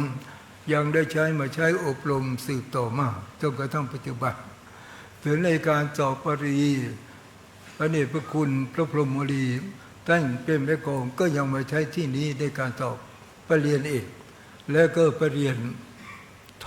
ประโยคข้ามาใช้ในสถานนี้พิธีสอบและก็ใช้ในสถานเป็นสถานที่ตรวจบาลีสนามหลวงของคณะสงฆ์ของเราเพราะนั้นผมก็เลยขอถือโอกาสนี้เนี่ยกราบขอบพระคุณเจ้าพระคุณสมเด็จพระพุทธาจารย์ประธานมหากนิษรเจ้าคณะใหญ่หนตะวันออกกรรมการมหาเถรสมาคมเจ้าอาวาสวัดไตรมิตรวิทยารามที่ได้เปิดโอกาสให้ผมมีโอกาสได้มาถวายความรู้ในเรื่องของปฐมนิเทศผมก็ได้พยายามเอาเล็กๆน้อยๆเพื่อที่มาถวายแก่พระสังฆาธิการทั้งหลายเพราะจุดใหญ่ๆอยู่ที่พระวิทยากรเจ้าคณะภาคทั้งหลายที่ท่านจะได้มาถวายความรู้แก่เจ้าคณะพระสังฆาทุกรูปที่เตรียมตัวเพื่อจะเป็นพระอุปชาเพราะฉะนั้นการถวายความรู้พระอุปชาในครั้งนี้เราได้รับพระมหากรุณาธิคุณจากองค์พระบาทเจ้าอยู่หัวสมเด็จพระบรมธรธรรมิกมหาธีราชาธิราชเจ้าผู้ทรงพระคุณอันเสริฐได้ทรงพระกรุณาโปรดเกล้าพระราชทานรับการถวายความรู้อบรมผู้ชานี้ไว้นมพระราชานุเคราะห์ของพระองค์ทุกประการและก็ขอให้พระสังฆาธิการทั้งหลายได้นึกอยู่เสมอว่าเราเป็นพระอุปชารุ่นที่ได้รับพระมหากรุณาธิคุณจากองค์พระบาทสมเด็จพระเจ้าอยู่หัวสมเด็จพระบรมธรธรรมิกมหาธีราชาธิราชเจ้าผู้ทรงพระคุณอันประเสริฐและได้รับเมตตาอย่างสูงยิ่งจากพระเดชพระคุณเจ้าพระคุณสมเด็จพระพุทธาจารย์ประธานมหากนิษรที่ได้ความเมตตาแก่พระสังฆาธิรูปพร้อมทั้งเจ้าคณะใหญ่และเจ้าคณะภาคทุกรูปที่ได้ร่วมกันได้แสดงความจำนงเพื่อที่จะต้องการที่จะให้ท่านทั้งหลายได้กลับมาเป็นอุปชาเพื่อทำประโยชน์ให้เกิดขึ้นแก่พระพุทธศาสนาโดยทั่วกันและก็หวังว่าพระอุปชาทุกรูปจะได้เป็นอุปชาสมดังคำฝันที่ว่าอุปชาดีเป็นสีของพุทธศาสนาโดยทั่วกันในที่สุดนี้ขออำนาจเป็นคุณพระศรีรัตนตรัยและบารมีของเจ้าพระคุณสมเด็จพระพุทธโฆษาจารย์จงโดนบันดาลให้ทุกท่านจงประสบแต่ความสุขความเจริญคิดสิ่งหนึ่งประการใดเป็นสิ่งที่ชอบประกอบที่คุณธรรมก็ขอให้สิ่งนั้นจงได้พลันสำเร็จสมอนุรสตุนทุกประการพร้อมทั้งเจริญด้วยอายุวันนะสุขะพละปฏิภาณธรรมสารสมบัติจงทุกประการโดยทั่วกันทุกท่านทุกรูปเถิด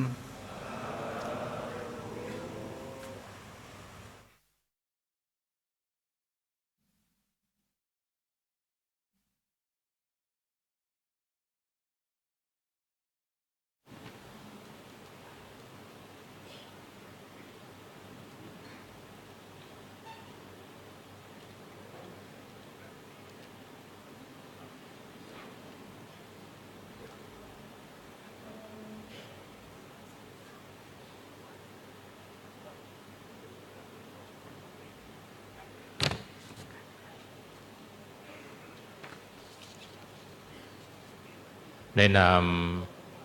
พระสังฆาธิการที่เข้ารับการฝึกซ้อมอบรมสอบความรู้ภาควิชารุ่นที่ 58 ครั้งที่ 2 ประจำปี 2568 ทุกรูป ขอกราบขอบพระคุณพระเดชพระคุณ